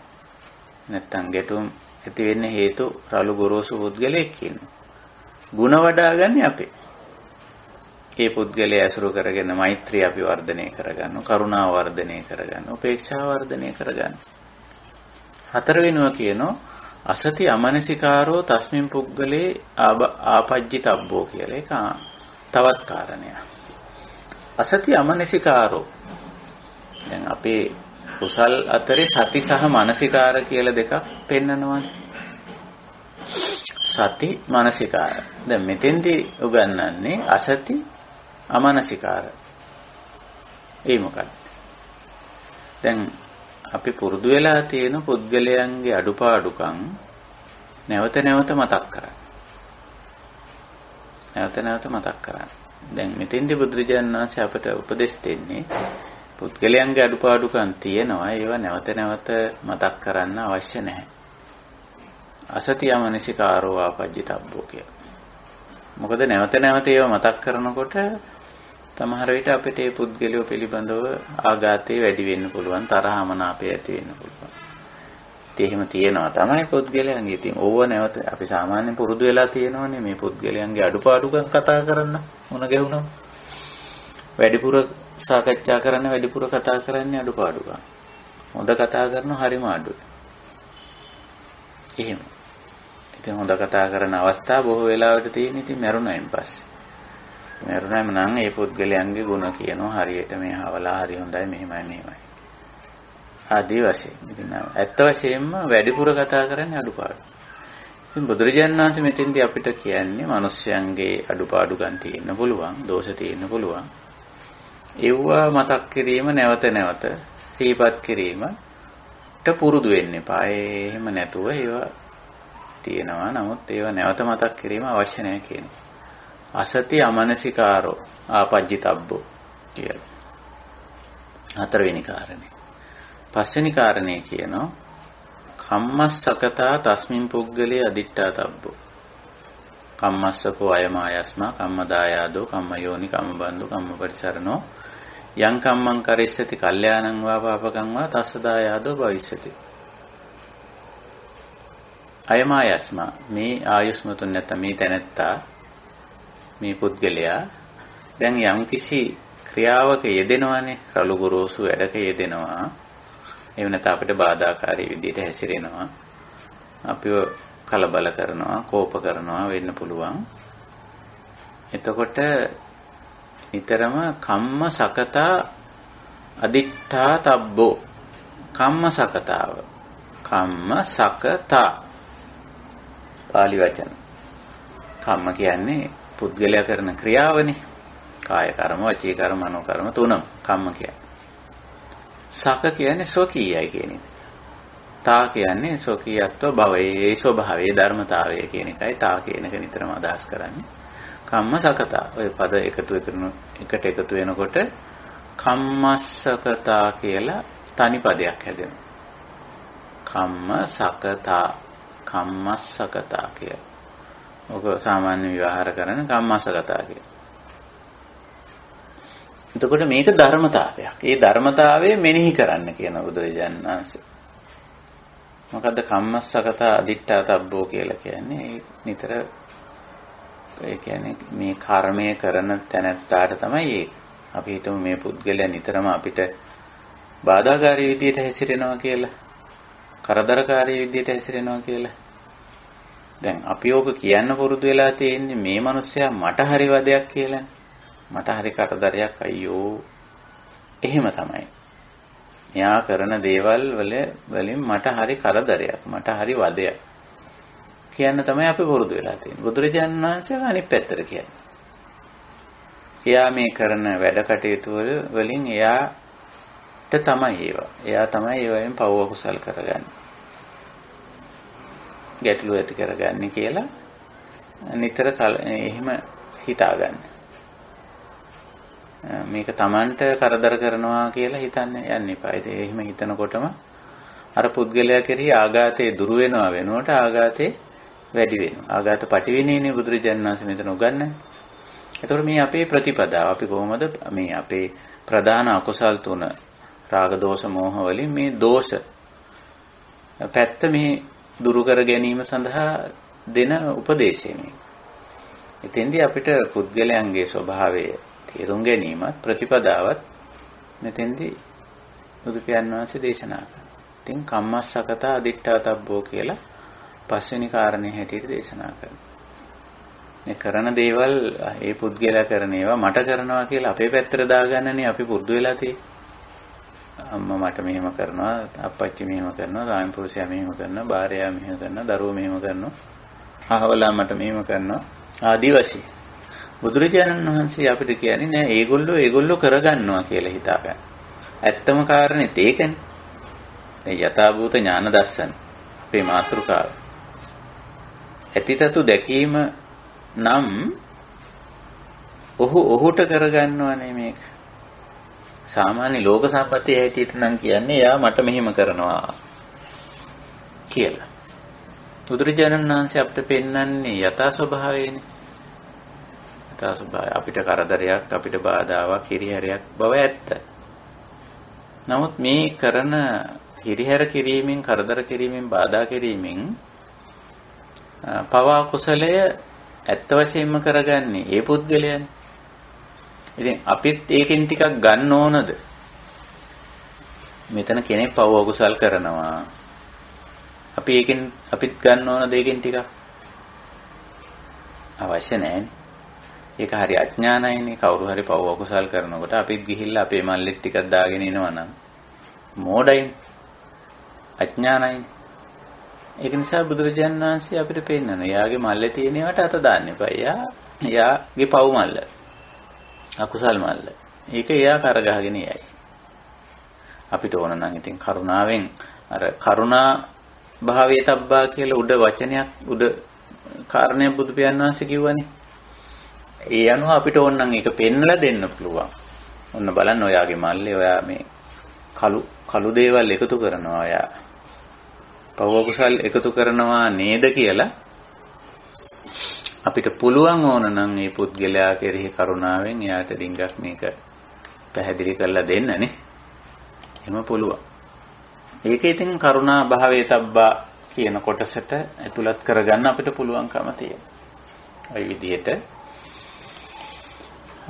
කම්ම සකත පස්වෙනි කාරණේ කර්මය මේ පුද්ගලයා තමයි භුක්ති විඳින්නේ. අපි ඒක අපේ මල්ලේ දාගන්න ඕනේ නැහැ. මේ අනිත් අය කරන කළු වැඩ කන්න කම්ම කියලා බුදුදහමේ හඳුන්වන්නේ. අපිට බලපෑමක් තියෙනවා තමයි. ඒ වුණාට ඒක අපිට දාගන්න අවශ්‍ය නැහැ. කම්ම සකත කර්මයේ සොකීයයි. ඕක දැන් අනිත් එක්කෙනාට විතර නෙවෙයි Tamanටත් දාගන්න ඕනේ ඉතින්. මම කර්මයක් කරොත්. දැන් මෙතන බුදුරජාණන් වහන්සේ අනිත් පුද්ගලයා අලලා කියන්නේ අනිත් තැනැත්තා අයමායස්මා මේ තැනැත්තා තමා විසින් කර්ම රැස් කරගන්නවා. ඕකම අපි අපිටත් දාලා බලන්න ඕන. දැන් මමත් කාට හරි ආඝාතයේ ඇති වෙන විදිහේ දේවල් කෙරුවොත්, බාධා වෙන විදිහට, කරදර වෙන විදිහට මම වැඩ කටයුතු කෙරුවොත් මම කර්ම රැස් කරගන්නවා. මම ඒකේ උරුමකාරය, අයිතිකාරය. කම්ම දායාදෝ, කම්ම යෝනි, කම්ම බන්දු, කම්ම වටිසරණ. යං කම්මං කරිස්සති කල්යාණං වා පාපකං වා තස්ස දායාදෝ වහිස්සති. දායාදෝ කියන්නේ ඒක අයිතිකාරය වෙනවා, උරුමකාරය වෙනවා. ඒකෙන් ප්‍රතිඵල ලබන්නා බවට පත් වෙනවා. දායාද කියන්නේ ඒකනේ. එහෙම හිතනවා. මේ දෙපැත්තටම හිතුවම දෙපැත්තම බේරෙනවානේ. තමනුත් තමන් කරනවා නම් එහෙම දේවල් තමන් ඒකෙන් වළකිනවා. අනිත් එක්කෙනා කරන දේ අල්ලලා අකුසලයක් හදාගන්න කෙනුත් වළකිනවා. දෙපැත්තෙන්ම තමන් බේරෙනවා. ඒකයි මේ ප්‍රතිපදාවේ වැදගත්කම. ඉතින් ওই විදිහට බුදුරජාණන් වහන්සේ මේ ආඝාත පටිවිණය කොහොමද අපි මේ රළු ගොරෝසු අය එක්ක ජීවත් වෙද්දී ඒගොල්ලෝ නිසා පව් කෙලෙස් ඇති කරගන්න නැතුව, අකුසල් හදාගන්න නැතුව, අකුසල් ඇති කරගන්න නැතුව කටයුතු කරන්නේ කොහොමද කියලා අපි කෙරේ කරුණාවෙන් අනුකම්පාවෙන් මේ විදිහට බුදුරජාණන් වහන්සේ අපිට කරුණු පැහැදිලි කරලා දීලා තියෙනවා. එහෙමයි. ඊළඟට මම මෙතෙන්දී තව පොඩි කාලයක් අරගෙන දෙවෙනි ආඝාත පටිවිණේ දේශනාවත් සාකච්ඡා කරන්න කැමතියි. ඒක සරියුත් හාමුදුරන්ගේ දේශනාවක්. తත්‍රකෝ ආයස්මා බික්ඛු ආමන්තේසි. සමහර විට අර බුදුරජාණන් වහන්සේ අර දේශනාව කරපු වෙලාවෙම ඒ අවස්ථාවෙම වෙන්න පුළුවන්. තවදුරටත් මේ අපි කෙරේ කරුණාවෙන් අපිට මේ කරුණ පැහැදිලි කර දීමක් හැටියට සරියුත් හාමුදුරුවෝ තවත් මේක විස්තර වශයෙන් මේ කාරණේ ඉදිරිපත් කරන්න උත්සාහ කිරීමක් කරනවා වෙන්න පුළුවන්. ආවසෝ කියන්නේ අර මිත්‍රවරුනි කියලා අපේ ශ්‍රාවකයන් වහන්සේලා අපිව අමතන්නේ හිම. පංචමේ ආවසෝ ආඝාත පටිවිණය යත්ත වික්කුණෝ uppannෝ ආඝාතෝ සබ්බසෝ පටිවිණේ තබ්බෝ. සමහර වෙලාවට අපිට යම් අය කෙරෙහි ආඝාත නුරුස්නාකම් අමනාප තත්ත්වයන් ඇති වෙන්න පුළුවන්. දැනටමත් අපේ හිතවල ඒ වගේ දේවල් තියෙන්නත් පුළුවන්. ඒවා සබ්බසෝ පටිවිණේ තබ්බෝ. සියලු ආකාරයෙන්ම දුරු කළ යුතුයි. ඉතින් එතෙන්දි සරියුත් හාමුදුරුවෝ පුද්ගල වර්ගීකරණයයි ප්‍රතිපදාවයි දෙකම අපිට පැහැදිලි කරනවා. මුලින්ම මේ පුද්ගල වර්ගීකරණය කරනවා. එතනත් පුද්ගල වර්ගීකරණය පහකට වර්ග කරනවා. පුද්ගලය වර්ග 5ක් පෙන්නනවා. ඒකච්චෝ පුද්ගලෝ අපරිසුද්ධ කාය සමාචාරෝ හෝති අපරිසුද්ධ වචී සමාචාරෝ. සමහර අය ඉන්නවා සමාචාර දෙකම කාය සමාචාරයයි වචී සමාචාරයයි දෙකම අපරිසුද්ධෝ අපිරිසිදුයි. ඒ කියන්නේ කායික හැසිරීමයි වචන භාවිතයයි දෙකම කතා බහයි හැසිරීමයි දෙකම අපිරිසිදුයි. ඒ කියන්නේ අනිත් අයට කරදර හිරිහැර වෙන විදිහට ආඝාත ඇති වෙන විදිහට තමයි කතා බහ කරන්නේ. කායික හැසිරීමත් එහෙමයි. එහෙම අය ඉන්නවා. දෙවනි පුද්ගලයා ගැන කියනවා ඒකච්චෝ පුද්ගලෝ අපරිසුද්ධ වචී සමාචාරෝ හෝති පරිසුද්ධ කාය සමාචාර. වචනේ හොඳ නෑ. ඒ වුණාට කායික හැසිරීම පරිසුද්ධ කාය සමාචාරෝ. කායික හැසිරීම හොඳයි යහපත්. එහෙම අය ඉන්නවා. අපි ඔය සාමාන්‍ය විවාහාරයේ කියනවා කට හොඳ නෑ වැඩ හොඳයි කියලා. වැඩ හොඳ නෑ කට හොඳයි කියන. එහෙම ඉන්නවනේ. කටයි වැඩයි දෙකම හොඳ නෑ. එහෙම අය ඉන්නවා. තුන්වෙනි පුද්ගලයා අපරිසුද්ධ කාය සමාචාරෝ හෝති අපරිසුද්ධ වචී සමාචාරෝ. එකක් හොඳයි පළවෙනි එක්කෙනාගේ අපරිසුද්ධයි කායික හැසිරීම වචන භාවිතය හොඳයි. දෙවෙනියට ආපුවාම වචනේ හොඳයි කායික හැසිරීම හොඳ නැහැ. තුන්වෙනි පුද්ගලයා අපරිසුද්ධ කාය සමාචාරෝ හෝති අපරිසුද්ධ වචී සමාචාරෝ දෙකම හොඳ නැහැ. එහෙත් ලබති කාලේන කාලං චේතසෝ විවරං චේතසෝ පසාදං. එයාගේ මේ චිත්ත ස්වභාවය චේතසෝ චිත්ත ස්වභාවය කාලේන කාලං ඉඳහිට යහපත්. එයාගේ හැඟීම් හරි අදහස් ඉදිරිපත් කරන අදහස් හරි මොනවා හරි ගත්තොත් හොඳයි. සමහර විට එහෙම ලක්ෂණ පේන්න තියෙනවා. තුන්වෙනි එක්කෙනා කායික හැසිරීම වචන භාවිතය දෙකම හොඳ නැහැ. නමුත් ඉඳහිට හොඳ අදහසක් යහපත් අදහසක් ඉදිරිපත් කරනවා කියලා අපි හිතමු. හොඳ හැඟීමක් ඉඳහිට කරුණාවන්ත බවක් එහෙම ඇති වෙනවා කියලා හිතමු. එහෙම තියෙනවා කලාතුරකින් කාලේන කාලං. කලාතුරකින් කියලා අපි ගමු ඒක. හතරවෙනි එක්කෙනාට ආපුවම එයා ඔය එක පැත්තක්වත් යහපත් බවක් පේන්නේ නැහැ. අපරිසුද්ධ කාය සමාචාරෝ අපරිසුද්ධ වචී සමාචාරෝ නච ලබති කාලේන කාලං චේතසෝ විවරං චේතසෝ පසාදං. චිත්ත ප්‍රසාදයක් හිතේ යහපත් හැඟීමක් කරුණා මෛත්‍රී බවක් හොඳ අදහසක් ඉදිරිපත් කිරීමකුත් නැහැ. කායික හැසිරීමත් නරකයි වචන භාවිතයත් නරකයි. හතරවෙනි පස්වෙන්න පරිසුද්ධ කාය සමාචාරෝ පරිසුද්ධ වචී සමාචාරෝ ලබතිච කාලේන කාලං චේතසෝ විවරං චේතසෝ පසාදං. සුදුසු පරිදි නැත්නම් හැම අවස්ථානුකූලව කායික හැසිරීමත් වචන භාවිතය සිතුම් පැතුම් රටාවත් තුනම හොඳයි කියන එක මේකෙන් අදහස් කරන්නේ. මේ තුන තමයි අරගෙන තියෙන්නේ. සමහරුන්ගේ කායික හැසිරීම හොඳයි වචන භාවිතේ නරකයි. සමහරුන්ගේ වචන භාවිතේ හොඳයි කායික හැසිරීම නරකයි. සමහරුන්ගේ දෙකම නරක නමුත් සිතුම් පැතුම් රටාව සමහර වෙලාවට හොඳයි. සමහරුන්ගේ තුනම හොඳයි. ඔය විදිහට පුද්ගලයෝ වර්ගීකරණය කරලා පෙන්නනවා. සරුත් හාමුදුරුවෝත් ඉතින් එහෙම පෙන්නලා දැන් අපිට වැදගත් වෙන්නේ ප්‍රතිපදාව තමයි. දැන් අපි පුද්ගලයෝ හුඟක් වෙලාවට තේරුම් අරන් ඉන්නේ පුද්ගල වර්ගීකරණය පිළිබඳ අපිට අත්දැකීම් තියෙනවා. මොකද අපිට හුඟක්ම වැදගත් වෙන්නේ ප්‍රතිපදාව තමයි. මේ ප්‍රතිපදාව අපි තේරුම් අර ගැනීම අවශ්‍යයි. ඉතින් පළවෙනි එක්කෙනා ගැන කියනවා. පළවෙනි එක්කෙනා අපරිසුද්ධ කාය සමාචාරෝ පරිසුද්ධ වචී සමාචාරෝ. කායික හැසිරීම සමාචාර කියන්නේ අර හැසිරීම කියන එකයි. කායික හැසිරීම හොඳ නෑ. අපරිසුද්ධයි. නමුත් වචන භාවිතය හොඳයි. කොහොමද අපි මේ වගේ පුද්ගලයෙක් සම්බන්ධයෙන් අපේ ප්‍රතිපදාව මොකද්ද? අපිට වැදගත් වෙන හුඟාකම ප්‍රතිපදාව තමයි. සරුත් හාමුදුරුවෝ යම් කිසි උපමාවකින් ඒක අපිට තෝරලා දෙන්න උත්සාහ කරනවා. හිතා ගන්නකො මෙන්න මෙහෙම දෙයක් කියලා. සේයතාපි ආවසෝ. සේයතාපි කියන්නේ හිතා ගන්නකො මෙන්න මෙහෙම සිද්ධි වෙනවා. මෙහෙම සිද්ධියක් තියෙනවා. මොකද්ද?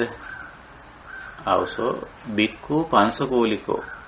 පංසකූලික භික්ෂුවක් ඉන්නවා. ඒ කියන්නේ පංසකූලිකයා කියලා කියන්නේ අපි දුතංගවලදීව කතා කරලා තියෙන. ඒ නිසා ඒක තේරෙනවා හැමෝටම.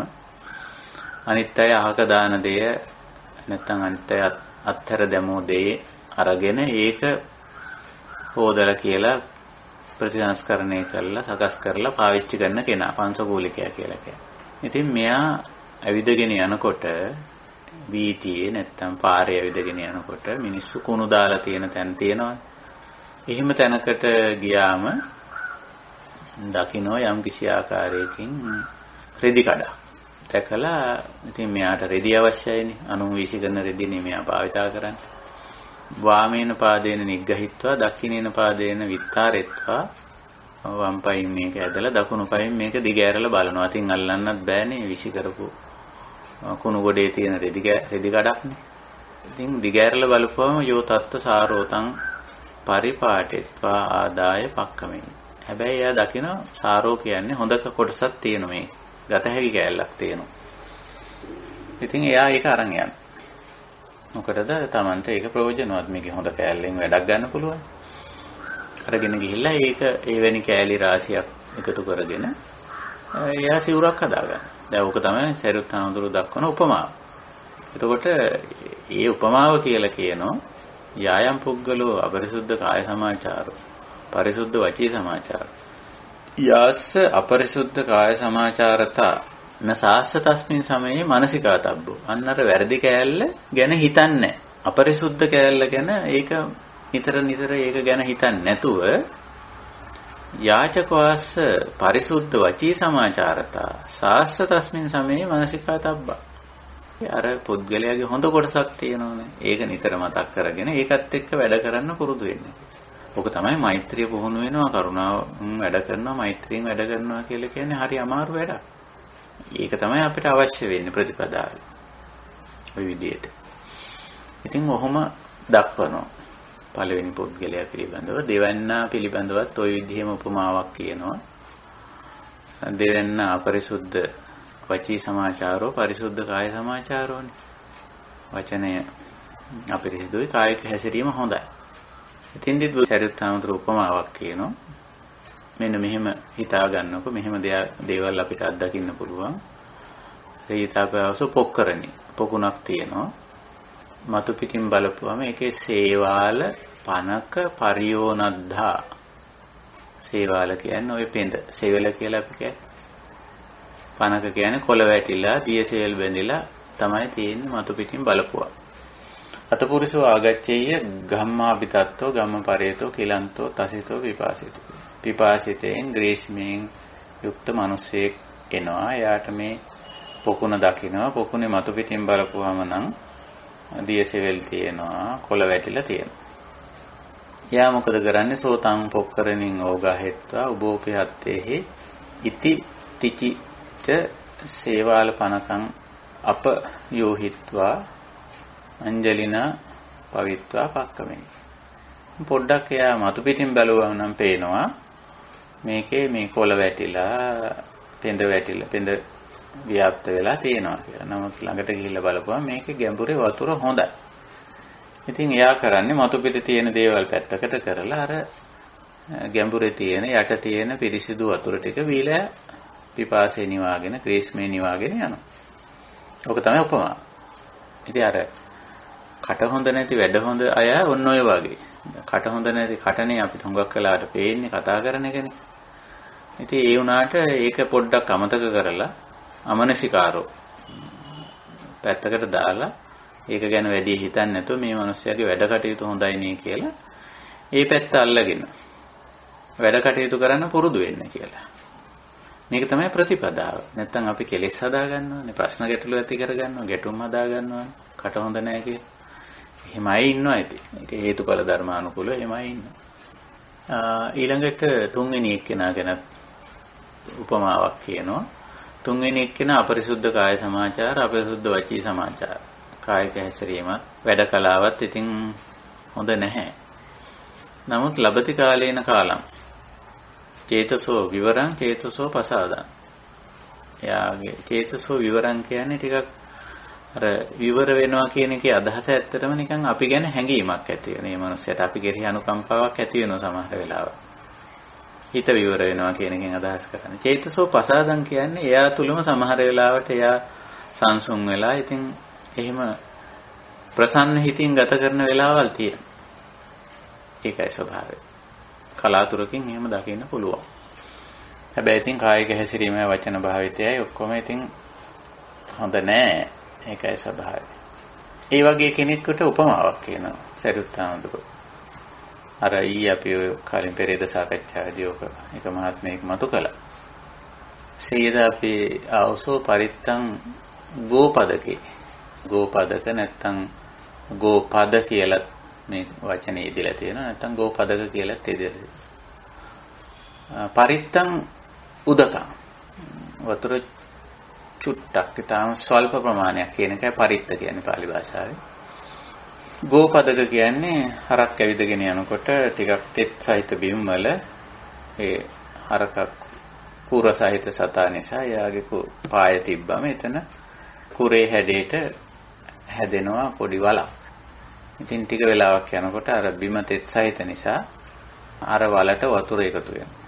තවත් ටික වෙලාවක් යනකොට ඒ වතුරේ තියෙන මඩ ගතියත් යටට බහැලා අර පුංචි වලේ තියෙන වතුර ටික පිරිසිදුව තියෙනවා. ඉතින් කවුරු හරි කෙනෙක් කෙනෝ පිපාසිත කෙනෙක් එයා දකින මේ ගව කුරයෙන් සැදුණු වලේ වතුර චුට්ටක් තියෙනවා පිරිසිදු. ගොඩාක් පිපාසිත කෙනෙක්. දැන් මේක හැබැයි බොන්න හරි අමාරුයි. මොකද වාජනයක් දාන්නත් බෑ, අතට ගන්නත් බෑ. මෙයා මොකද කරන්නේ? යන්නෝනහං චතුගුණ්ටිකෝ නිපතිත්වා ගෝපීතකම් පිවිත්වා පක්කමේ. මම මේක කරන්න නම් දැන් තියෙන්නේ හතරට නැමිලා ගෝපීතක කියන්නේ ගවයෙක් වතුර බොන්න වගේ තොල තියලා මේක මට බොන්න පුළුවන්. මේ වතුර ටික කියලා එයා ඒක බීලා යනවා. හරි අමාරුවෙන් වතුර චුට්ටයි තියෙන්නේ, බොහෝම පොඩ්ඩයි තියෙන්නේ. කලබල කෙරුවොත් මේක ආපහු මඩ වෙනවා. එතකොට බලන්න මේ පුද්ගල චරිත ගැන මේ කියන්නේ. අපිත් එක්ක ජීවත් වෙන පුද්ගල චරිත ගැන කියන්නේ. ඒවට හරි තියුණු උපමා මේ කියන්නේ. ගව කුරය නිසා හැදුණු වලක තියෙන පොඩි වතුර ටික වගේ. ඉතින් අපේ ප්‍රතිපදාව මේ කතා කරන්නේ මෙතෙන්දී සරියුත්. අපි කොච්චර මෙතන කියන උපමා බලන චතුගුණ්ටිකෝ හතරට නැමිලා ගෝපීතකම් පිවිත්ත ගවයෙක් වතුර බොන්නවා වගේ තොල තියලා හරි පරිස්සමෙන්. එතකොට සමහර මිනිස්සුත් එක්ක වැඩ කරනකොට හරි පරිස්සමෙන් වැඩ කරන්න වෙනවා. ගොඩාක් ඉතින් අමාරුයි අපිට.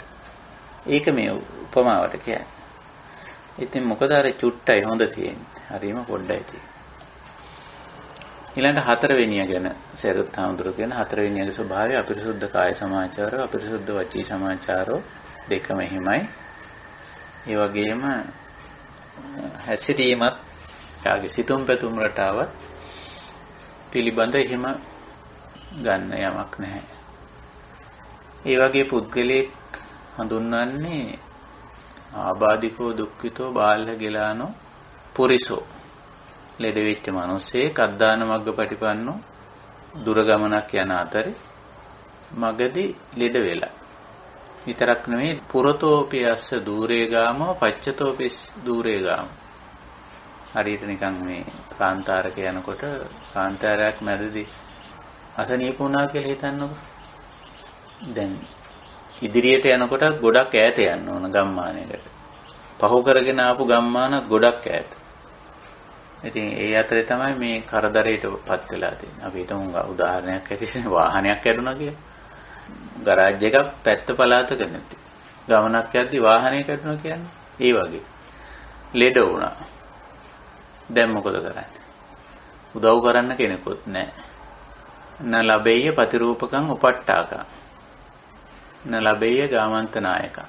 මේකට උදව් කරන්න උපස්ථායකෙක් අත දෙන්න කෙනෙකුත් නැතුව අන්තාසරණ වෙලා ඉන්න මිනිස්සෙක්.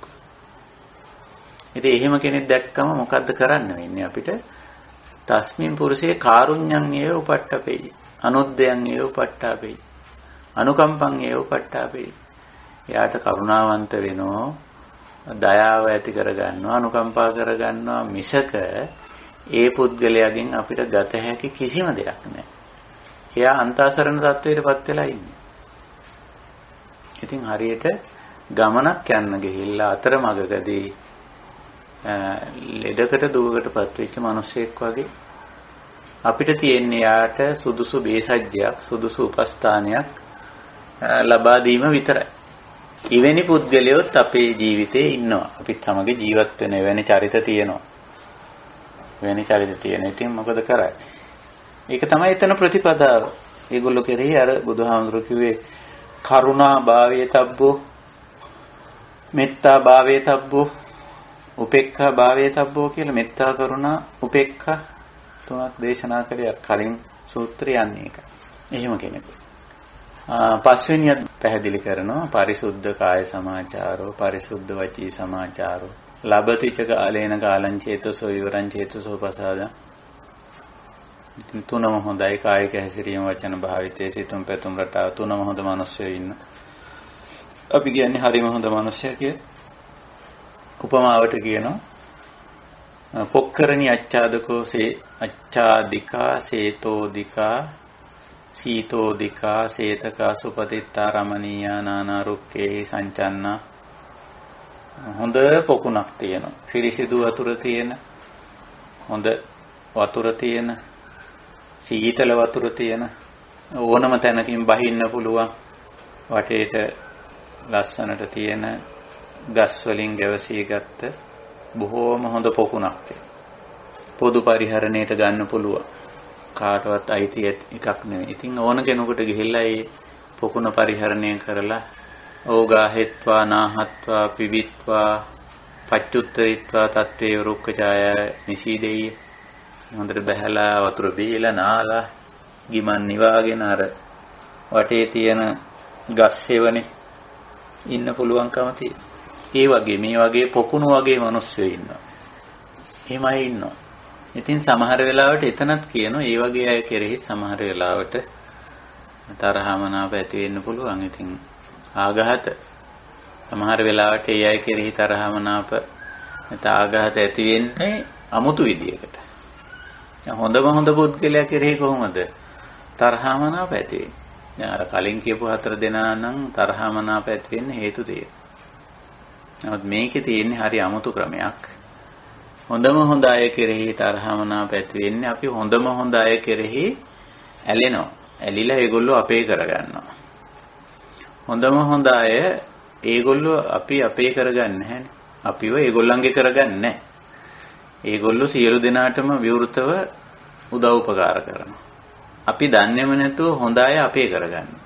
අපේ කරගෙන ඉන්නකොට ඔන්න අපිට පේනවා ඒගොල්ලෝ අනිත් අයටත් උදව් කරනවා, උපකාර කරනවා, කරුණාවන්ත වෙනවා, කාරුණික වෙනවා.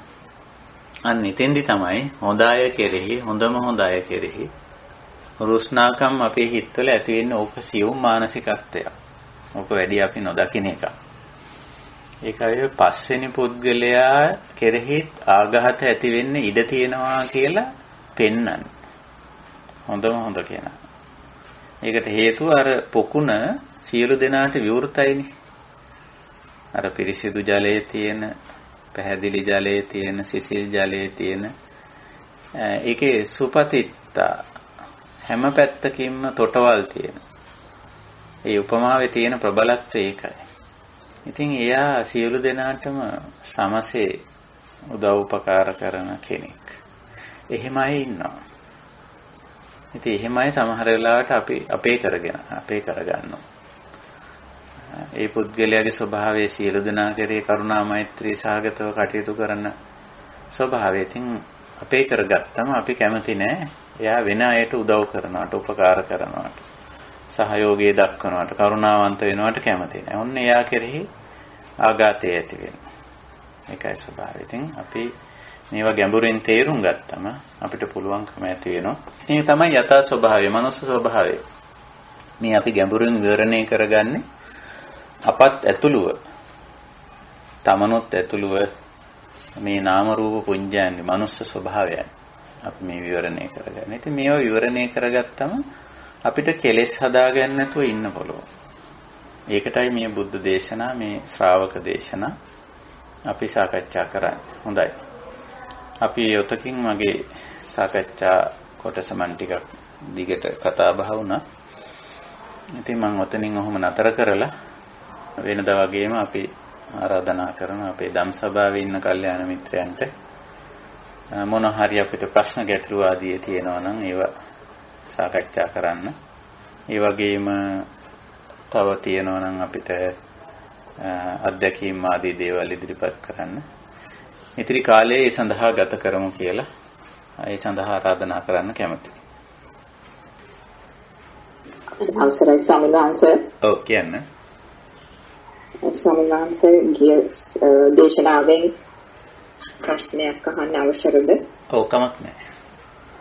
ස්වාමීන් වහන්සේ ගිය දේශනාවේ සඳහන් කරන පුද්ගලයෝ වර්ග 4ක් සාවජ්‍ය, වජ බහුල, අපවජ්‍ය, රහතන්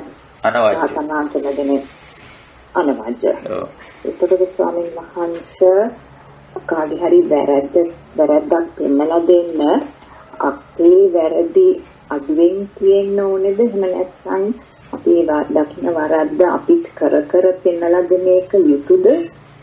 මෙහෙමයි. දැන් ඔය චරිත 4න් අපි 4 වෙනි චරිතය අපි නෙවෙයි කියලා හිතමු. අනවජ්‍ය. අපි ওই චරිත 3කට අයිති කියලා හිතමු. තව කෙනෙකුට අවවාද කිරීමේදී අවම කොන්දේසිය වෙන්නේ එම වැරද්ද තමන් නොකර ඉන්නව නම් ඊටාම හොඳයි. හැබැයි තමන් ළඟ යම් වෙනත් වැරදි තියෙන්න පුළුවන්. නමුත් එම වරද තමන් නොකරනවා නම් තමයි වඩාම යෝග්‍ය ඒ සම්බන්ධයෙන් තව කෙනෙකුට අවවාද කරන්න. හැබැයි තමන් ළඟත් මේක තියෙන්න පුළුවන්. ඊ අඩුපාඩුව තමන් පිළිගන්නවා නම් මා ළඟත් මේ අඩුපාඩුව තියෙනවා මම පිළිගන්නවා මගේ අතිනුත් මේ වැරද්ද ඉඳ හිට සිද්ධ වෙනවා. හැබැයි මම පිළිගන්නවා මේක වැරදි කියලා. ඒක නිසා මම ඔයාටත් කියන්නේ මමත් පිළිගන්නවා මටත් මේක මගේ හැර ගන්න බෑ. තාම බැරි වෙලා තියෙනවා. ඒක නිසා මේක වැරදි. අවංකව මම පිළිගන්නවා මේක වැරදි. මම උත්සාහ කරමින් ඉන්නවා මේක හදාගන්න. මම ඔයාටත් යෝජනා කරනවා මේක වැරදි. මෙන්න මේ අතින් මේක වැරදි. මට මගේ අත්දැකීම් වලින් මට කියන්න පුළුවන්. මේක හදාගන්න අපි උත්සාහ කරමු. එතකොට කෙනෙකුට අවවාද කරන්න පුළුවන් වැරදි සහිත පුද්ගලයෙක් කොහොමද තව කෙනෙකුට අවවාද කරන්න කියන එක තමයි උතන ඔබතුමී මතු කරන කාරණේ නේ.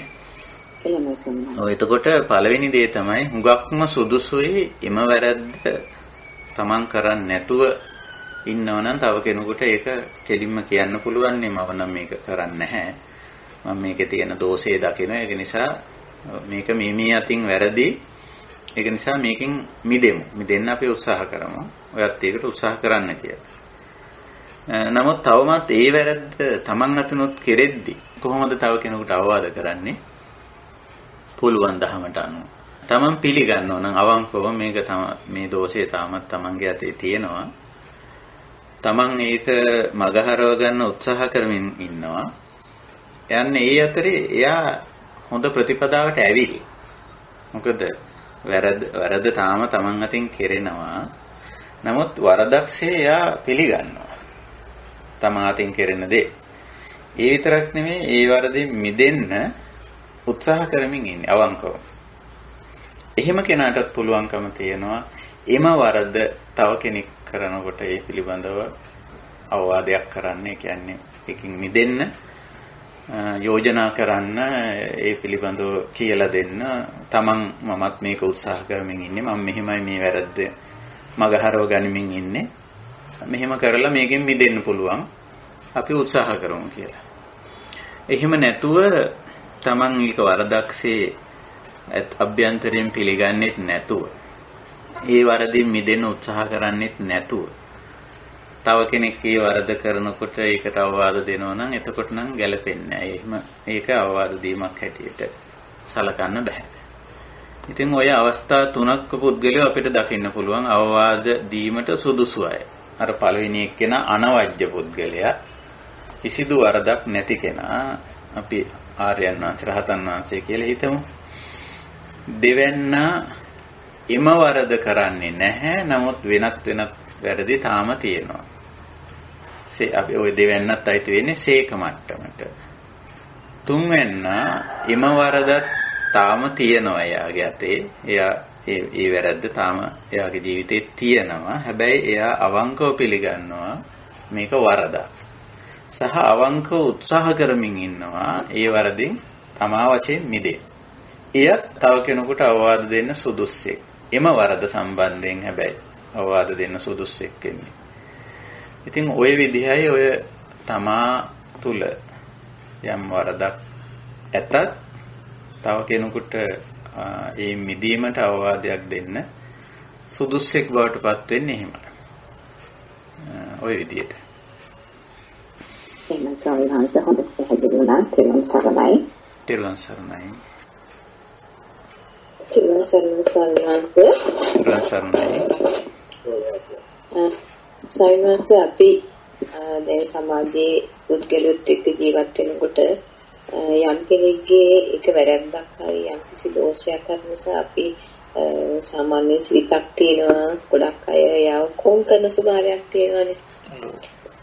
එහෙම වුණාට අපි එතකොට එයාව කොම් නොකර එයාගේ යම් කිසි හොඳ දෙයක් හොඳ ගතිගුණයක් තියෙනවා නම් අපි ඒක ඉස්මතු කරගෙන එයාවට එයාගේ ඒ හොඳ ගතිගුණය අගය කරමින් එයාව අර වැරද්දෙන් මුදවා ගන්න හරි කොහොම හරි ඒ වැරද්ද අමතක කරලා හරි හිටියොත් එයා සමහර වෙලාවට අර තියෙන වැරද්ද හරි හදාගන්න පෙළඹෙන්නේ නේද ස්වාමීන් වහන්සේ? ඔව් ඇත්ත. ඒක දැන් අපි සාමාන්‍යයෙන් පුද්ගලයන්ගේ අඩුපාඩුකම් අල්ලලා ඒ පුද්ගලයා ප්‍රතික්ෂේප කරනවට වඩා අපි ඒ වැරද්දට යන්නේ නැහැ. අපි ඒ වැරද්ද කරන්නේ නැහැ. නමුත් පුද්ගලයෝ අපිට ආශ්‍රය නිශ්‍රය කරන්න සිදු වෙන නිසා අර කරුණා මෙත්තා කරුණා භාවයේ තබ්බා කියලා බුදුහාමුදුරෝ දේශනා කරපු කාරණේදී ඔහු කෙරෙහි කරුණාවෙන් විශේෂයෙන්ම මෙයාව කොන් කළා අයින් කළා පැත්තකට කරලා තිබ්බම ඒ පුද්ගලයා සමහර විට ඒ වරදෙන් මිදෙන්න අවශ්‍ය කරන ක්‍රියාමාර්ග දන්නේත් නැත්නම් එයාට ඒකෙන් මිදෙන්නත් බැහැනේ.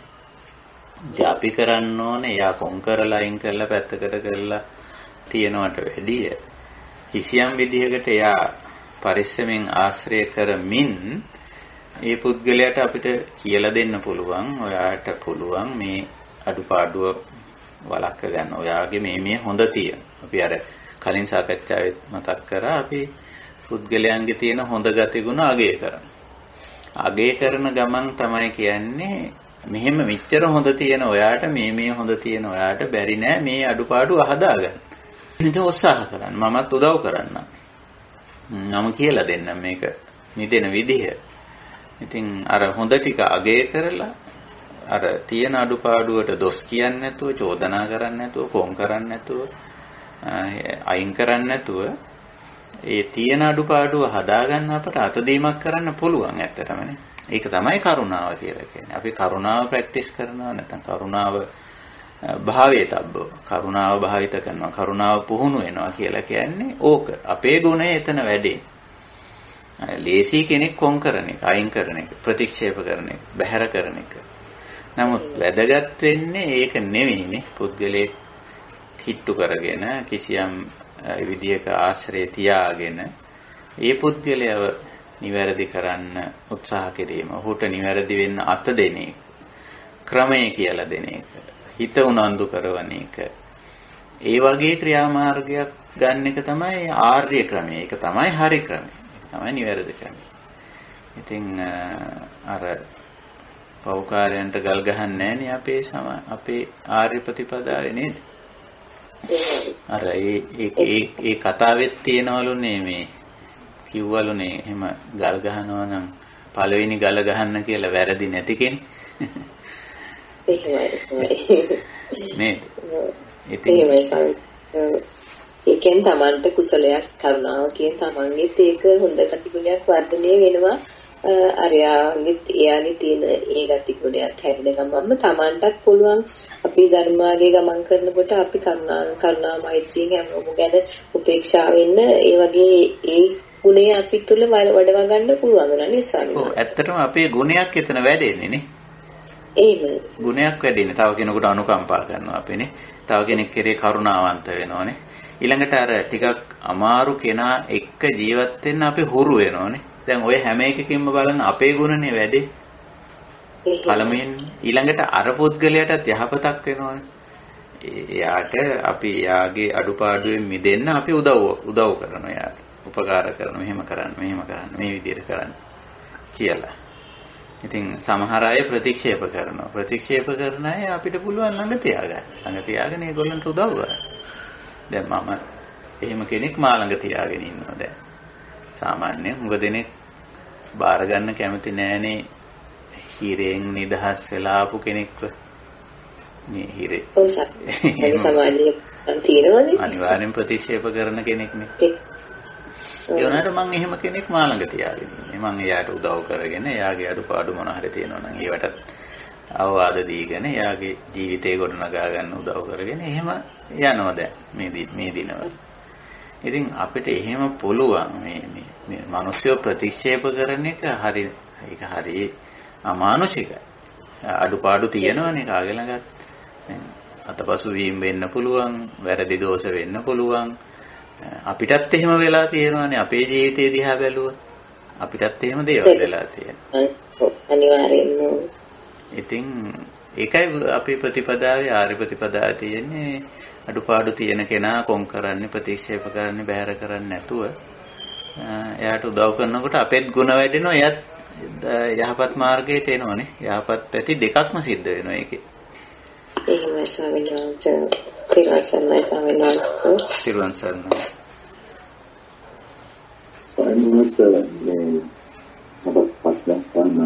ඔව්. අර දැන් ඔය සාකච්ඡා කරපු ප්‍රශ්නේකම මම දැසක් මේ කල්ලාතේලෝ මේ අර අසේවනාත වාරණේ කියන්නේ උද්දවතේ වෙන සමහර වෙලාවට අපි පාවිච්චි කරනවා ඒ වගේ ඉතින් ප්‍රතික්ෂේප කරනවා. ඒක මොකක්ද කියන්නේ ඒක මොකටද කියන්නේ අනිත් එක මොන්නේ නේද සම්මාන උදාහරණ අර පස්වෙනි තැනක් කියන්නේ අර නැති තැනක් දැන් යා කෙනෙකුට යා නිතරම අන්නයට උදව් කරන කෙනෙක් වෙන්න පුළුවන්. ඒකෝට තවසනේ කල්පනා කරනවා ඒක ගැන සියුම් ලෙස යම්කිසි නොකමැත්තක් ඇති වෙනවනේ. නොකමැත්තක් ඇති වෙන්න පුළුවන් නේ. ඒකෝට කල්පනා කරන්න වෙන්න පුළුවන් මේ මොකටද උදව් කරන්න මට උදව්. දැන් ඒ වගේ ඔය අනිත් දෙක ගත්තොත් එහෙම සමාජයෙන් පුද්ගලයා ඔය දෙන්නකින් පිළිච්චන වෙන්න පුළුවන්. ඔව් ඒක හරියට. දැන් අපිට මමනේ ඒ යොමුසෙන් පොඩි විචාර හරිනකමක් හරි වෙන පුද්ගලයා වුණොත් මොකද මම කියන්නේ නිදෙන්න තියෙනවා.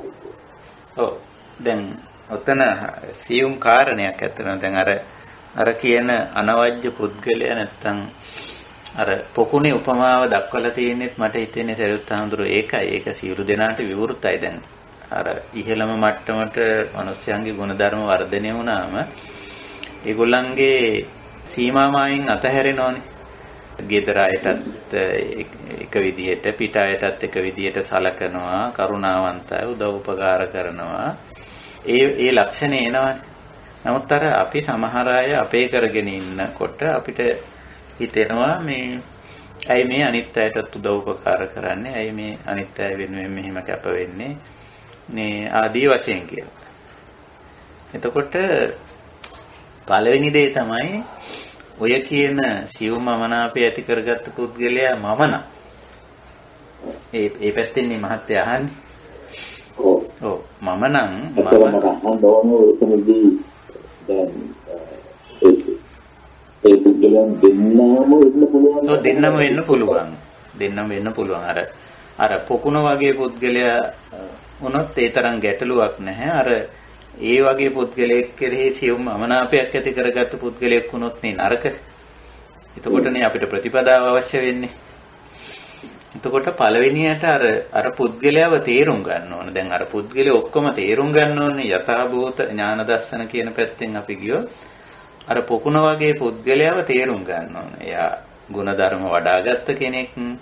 එයාගේ සිතුම් පැතුම් යහපත් වෙලා තියෙන්නේ, හැසිරීම රටා යහපත් වෙලා තියෙන්නේ, කතා බහ යහපත් වෙලා තියෙන්නේ. ඉතින් එහෙම කෙනා වටා මිනිස්සු එකතු වෙනවා.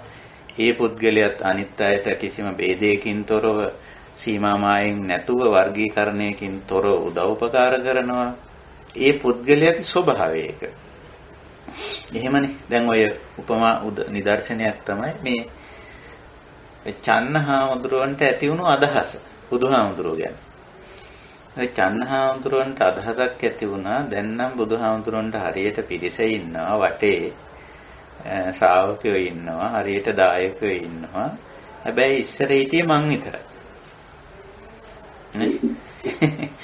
දැන් නම් පිරිස ඉන්නවා. මේ හැමෝටම උදව් කරනවා, හැමෝටම උපකාර කරනවා.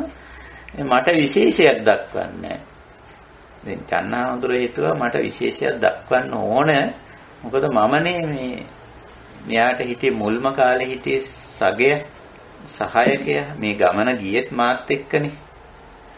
එතකොට මට විශේෂයක් දක්වන්න ඕන කියලා එයා හිතුවා. හැබැයි බුදුරජාණන් වහන්සේ එහෙම කාටවත් විශේෂයක් නොදක්වන මට්ටමට ඇවිල්ලා. නමුත් අර පුද්ගලයාට ඒක තේරුම් ගන්න බෑ තාම. දැන් අපි චන්නහාමුදුරන්ගේ භූමිකාවේ ඉඳලා කියලා හිතුවොත් එහෙම බුදුහාමුදුරුවෝ අර පොකුණ වගේ කෙනා. අපිට තේ සිද්ධ වෙනවා බුදුහාමුදුරන්ගේ තේරුම් ගන්න. එහෙම නැත්නම් අර පොකුණ වගේ පුද්ගලයා තේරුම් ගන්න සිද්ධ වෙනවා. නැත්නම් අපිට සියුම් මනාපයක් ඇති වෙනවා. ඒකයි ස්වභාවය. ඉතින් තේරුම් ගැනීම ප්‍රධාන දේ උතන. අර මුලින් කියපු පුද්ගලයා තුන් දෙනා තේරුම් ගන්න නම් හරි ලේසි. අර වැරදි අඩුපාඩුකම් තියෙන පුද්ගලයා තේරුම් ගන්න ටිකක් ලේසි. නමුත් මේ හතරවැන්න තේරුම් ගැනීම අපි හිතන තරම් ලේසි නෑ. මොකද එයා හරි විවෘතයි. එයාගේ සීමාවයින් නෑ. එයාගේ කවුරුවත් කෙරෙහි කිසිම කෙනෙක් කෙරෙහි කියන්නේ වැරදි සහිත කෙනෙක් හෝ වැරදි රහිත කෙනෙක් කිසිම කෙනෙක් එක්ක ගැටෙන්නේ නැහැ, ඇලෙන්නේ නැහැ, මුලා වෙන්නේ නැහැ. ඒක පුදුම චරිතයක්. හිතා ගන්න බැරි චරිතයක්. අර චරිත තුනම හිතා ගන්න පුළුවන්. හැබැයි අනවජ්‍ය පුද්ගලයා ඒක නිසා බුදුහාමුදුරුවෝ කියලා තියෙන්නේ ඒ වගේ පුද්ගලයා ගැන කියලා තියෙන්නේ අසංකේයයන් අපමෙයයන් කියන වචනේ පාවිච්චි කරලා තියෙනවා. ඒ අසංකේය කියන්නේ මෙයාගේ මේ ගතිගුණ සංඛ්‍යා විද්‍යාවෙන් කියන්න බෑ. මෙහෙමයි කියලා. අපමෙයයන් කියන්නේ ගුණවල ප්‍රමාණ කරලා දක්වන්න බෑ. අනන්ත අසංකේය අපමෙය කියන වචන පාවිච්චි කරලා තියෙනවා. හිතා ගන්න බෑ. අචින්ත්‍ය හිතා ගන්න බෑ මෙයාගේ ස්වභාවය. අපි කියන්නේ බුදුහාමුදුරන්ගේ ගුණ හිතා ගන්න බෑ කියලා.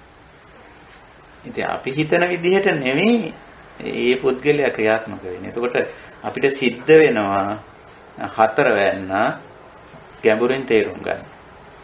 තේරුම් නොගත්ත විට තමයි අපිට හිතෙන්නේ ඇයි මෙයා මේ අහවලාටත් උදව් කරන්නේ, ඇයිලා මේ විදිහට උදව් කරන්නේ. එහෙම නැත්නම් අපි සැක හිතන මෙයාට උදව් කරන්නේ මේ චේතනාවෙන් වෙන්නේ නැති ආදී වශයෙන් කියලා. නෑ අර ಗುಣධර්ම ඉහළටම වැඩුණු පුද්ගලයා සීමා මායෙන් ඉක්මව පුද්ගලයෙක්. සීමා මායෙන් අත්හල පුද්ගලයෙක්. එයාට සුවිශේෂ නැහැ කවුරුවක්වත්. අපේ පැත්තෙන් තමයි අපි හිතන්නේ එයා මට සුවිශේෂ වෙන්න ඕන. මට විශේෂයක් කරන්න ඕන එයා කියලා. ඉතින් එතෙන්දි ගැටුම පටන් ගන්නවා. ඒකයි ස්වභාවය.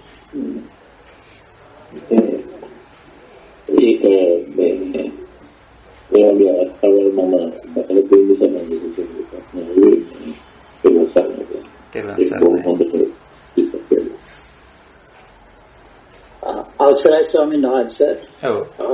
මේ කලින් අහපු ප්‍රශ්න වලටම තරමක් දුර සම්බන්ධ එකක් වැඩියෙන්ම පැහැදිලි කිරීමක් ගැන වහන්සේ අද කරපු දේශනා දෙකෙන්ම කියවෙන්නේ මූලික වශයෙන් අපි කොහොමද අපේ ප්‍රතිපදාව කියන්නේ මෛත්‍රිය කරුණාව පදනම් කරගෙන අපේ ප්‍රතිපදාව දියුණු කරගන්නේ කොහොමද මේ වගේ අය ආශ්‍රය කරනකොට කියලා. හැබැයි එතනදී මහන්සේ හරියට අපි අර දැලිපිහිය උදාහරණය ආයෙත් ගත්තොත් දැලිපිහිය රළු ගලක ගහනකොට දැලිපිහිය මුවාත් වෙනවා වගේම ටික කලක් යනකොට අර ගලේ රළු බව ටිකක් අඩු වෙනවා නේද ස්වාමීන් වහන්සේ? ඔව් ඒක හරි. අපේ මේ ප්‍රතිපදාව තුලින් ඒ කියන්නේ එක විදිහකින් අර වැරදි අවවාද දෙන එකත් හරිය වහන්සේ විස්තර කරා වගේ. නමුත් ඊට වඩා බලවත් නැද්ද ඒ අපි හරි ප්‍රතිපදාව අනුගමනය කිරීම තුළින් අර අනිත් කෙනා තුළ යම්කිසි වෙනසක් කාලයක් ගිහින් හරි ඇති වෙයි කියන විශ්වාසය. ඔව් ඇත්තටම ඔව් ඒක හරි. එයාත් මෘදු වෙනවානේ. ඔව් ඒක අපි ඒකයි අර මේ එවැනි පැත්තකුත් එක්ක අපේ ಗುಣ වැඩෙනවා වගේම එයාගේත් ಗುಣ වැඩෙනවානේ. ඒක සඳහන් කරේ සමහරවිට අපි අර අවවාද වගේ දේවල් දෙන්න ගියාම හුඟක් වෙලාවට සමහර අයත් එක්ක යම්කිසි වැරදි වැටවීම ඇති වෙන්න පුළුවන්. ඒකයි මම විශේෂයෙන් ඒක සඳහන් කරේ. ඔව් ඒක ඉතින් පරිස්සමින් අර දැන් අර ඇලිපිහිය මැදීමත් එක්තරා ක්‍රමයකටනේ කරන්න ඕනේ. එහෙම කරොත් නේ දෙපැත්තම බේරිලා මේකේ මුවහත ඇවිල්ලා වැඩේ කෙරෙන්නේ. එතකොට අපි තව කෙනෙක් නිවැරදි මාර්ගයට ගන්න යද්දිත් අපි ඒක පරිස්සමෙන් නිසි ක්‍රමවේදයේ තුල කරොත් මං හිතන්නේ දෙපැත්තටම යහපත සිද්ධ වෙනවානේ. ඒක හරි. තෙරුවන් සරණයි. හොඳයි එහෙනම් අපි අදට දහම් හමුව නිමා කරමු. කාල වේලාවත් අපි යොදාගත්ත කාල වේලාව ඉක්මලා තියෙන නිසාවෙන්.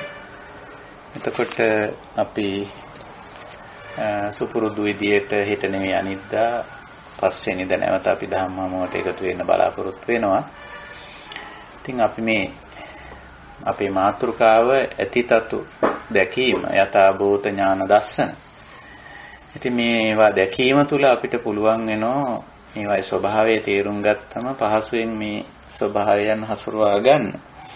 ඉතින් ඇතිතතු දකින්නේ අපි ඇත්ත වශයෙන්ම කෙලෙස් ඇති කරගන්න නැතුව ප්‍රශ්න ගැටලු ඇති කරගන්න නැතුව මේ නිවුණු සැනසුණු ජීවිතය ගොඩනගා ගන්නටත් නිවුණු සැනසුණු ජීවිතය පවත්වා ගන්නට.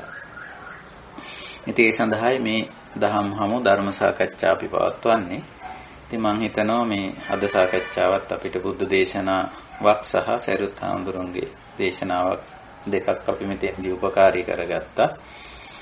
ඒ වගේම අපේ කල්යාණ මිත්‍රයොත් අවශ්‍ය කරන කරුණු මතු කිරීමෙන් අපේ ධර්ම සාකච්ඡාව තවත් සාරවත් කළා. ඉතින් මේ හැම දෙයක්ම අපි අපේ ජීවිතවලට එකතු කරගමු. මේ විවරණ හැම එකක්ම පළමුවෙන් අපේ ජීවිතවලට තම තමන්ගේ ජීවිත වලට ඉලක්ක විය යුතුයි. චරිත වර්ග නැත්නම් පුද්ගල වර්ගීකරණය ඇතුලේ තමන් බැහැර වෙලා නැහැ. තමනුත් ඉන්නවා මමත් ඉන්නවා මේක පුද්ගල චරිතයක. ඉතින් නිතරම හොඳ වැඩි කරගන්න නරක අඩු කරගන්න ගුණ වඩා ගන්න අපි කරන උත්සාහයක් මේ ආර්ය ප්‍රතිපදාවේ තියෙන. ආර්ය ශ්‍රාවකෙක් කියන්නේ එහෙමයි නිතරම ගුණ අගුණ දෙකම දකිනවා පිළිගන්නවා පිළි අරගෙන අගුණ බැහැර කරගන්නත් ගුණ වඩා ගන්නත් උත්සාහ කරන කෙනෙක්. ඒක තමයි ආර්ය ශ්‍රාවක කියන්නේ සීක කියන්නේ. ඉතින් අපි සීකල හැටියට තව දුරටත් සමහර වෙලාවට අපේ ජීවිතය අර හඳේ උපමාවෙන් කිව්වොත් කොතනක හරි ඇති. සමහර විට පුර හඳ වගේ වෙන්නත් පුළුවන්. අමාවක හඳ වගේ නම් නැහැ කවුරුවත්. අඩුම ගානේ පුර පෑලවිය හඳ වගේවත් ඇති. පුර පෑලවිය කියලා කියන්නේ කළු වැඩි චූටි තීරුවක් තියෙනවා. මේ සුදු තීරුවක් ආලෝක තීරයක්. හැබැයි ඒක වැඩි වෙන පැත්තේ තියෙන. පුර පෑලවිය හඳේ තියෙන විශේෂත්වය ඒකයි. ඉතින් ඒක වැඩි වෙන මට්ටමේ තියෙන අපි ඒක වැඩි කරගනිමින් යන්නේ. ඔහොම ගිහිල්ලා පුරාටවක වෙන්නත් පුළුවන්. පුර පක්ෂයේ කිසියම් තැනක අපි ඉන්නේ. පුර පක්ෂේ. අව පක්ෂේ නෙමෙයි. ඉතින් ඔහොම ගිහිල්ලා තමයි පුර හඳ වෙන්නේ. ඒ කියන්නේ අපි අනවජ්‍ය ආර්ය අරිහත් නියුණු සැනසුණු පුද්ගලයෝ බවට පත් වෙනවා. ඉතින් එතෙන්ට එන්න අපි හැමෝටම අවශ්‍ය විභව ශක්තිය තියෙනවා. අවශ්‍ය හැම දෙයක්ම ලැබිලා තියෙන්නේ. ක්ෂණ සම්පත්තිය ලැබිලා තියෙන්නේ. ඒක නිසා අපි අත නෑර වෑයම් කරමු. මේ සාකච්ඡා සම්මන්ත්‍රණත් ඒ සඳහා දිෂ්ඨානිය ඇති කරගමු. එහෙමනම් අපි අද දහම් හමුව නිමා කරනවා. වෙනද වගේ මේ උතුම් අවස්ථාවට කල්යාණ මිත්‍රත්වයෙන් සහ සම්බන්ධ වුණු ස්වාමීන් වහන්සේලා මෙහෙණින් වහන්සේලා ඇතුළු ධම්සභාවට එකතු වුණු කල්යාණ මිත්‍රයන්ටත් පසුවට හෝ මේ අපේ දහම් හමුවට ඇහුම්කන් දෙන සම්බන්ධ වෙන නැත්තන්ටත් මේ ධර්ම අවබෝධය මේ ජීවිතයේදීම පරම ශාන්ත නිර්වාණ ධර්මයේ සාක්ෂාත් කරන්නට උපකාරී වේවා, උපනිශ්‍රේ වේවා, හේතු වාසනා වේවා කියන උතුම් අධිෂ්ඨානයේ අදත් අපේ දහම් හමුව නිමා කරනවා. හැම දිනාටම තෙරුවන් සරණයි.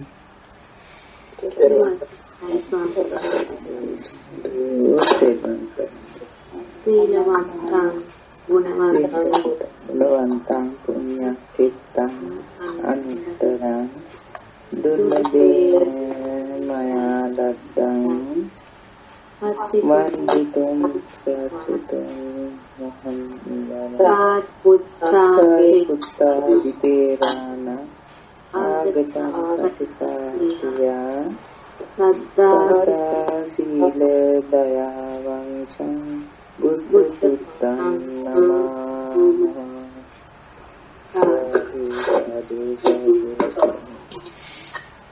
තෙරුවන් සරණයි සුවපත් වේවා.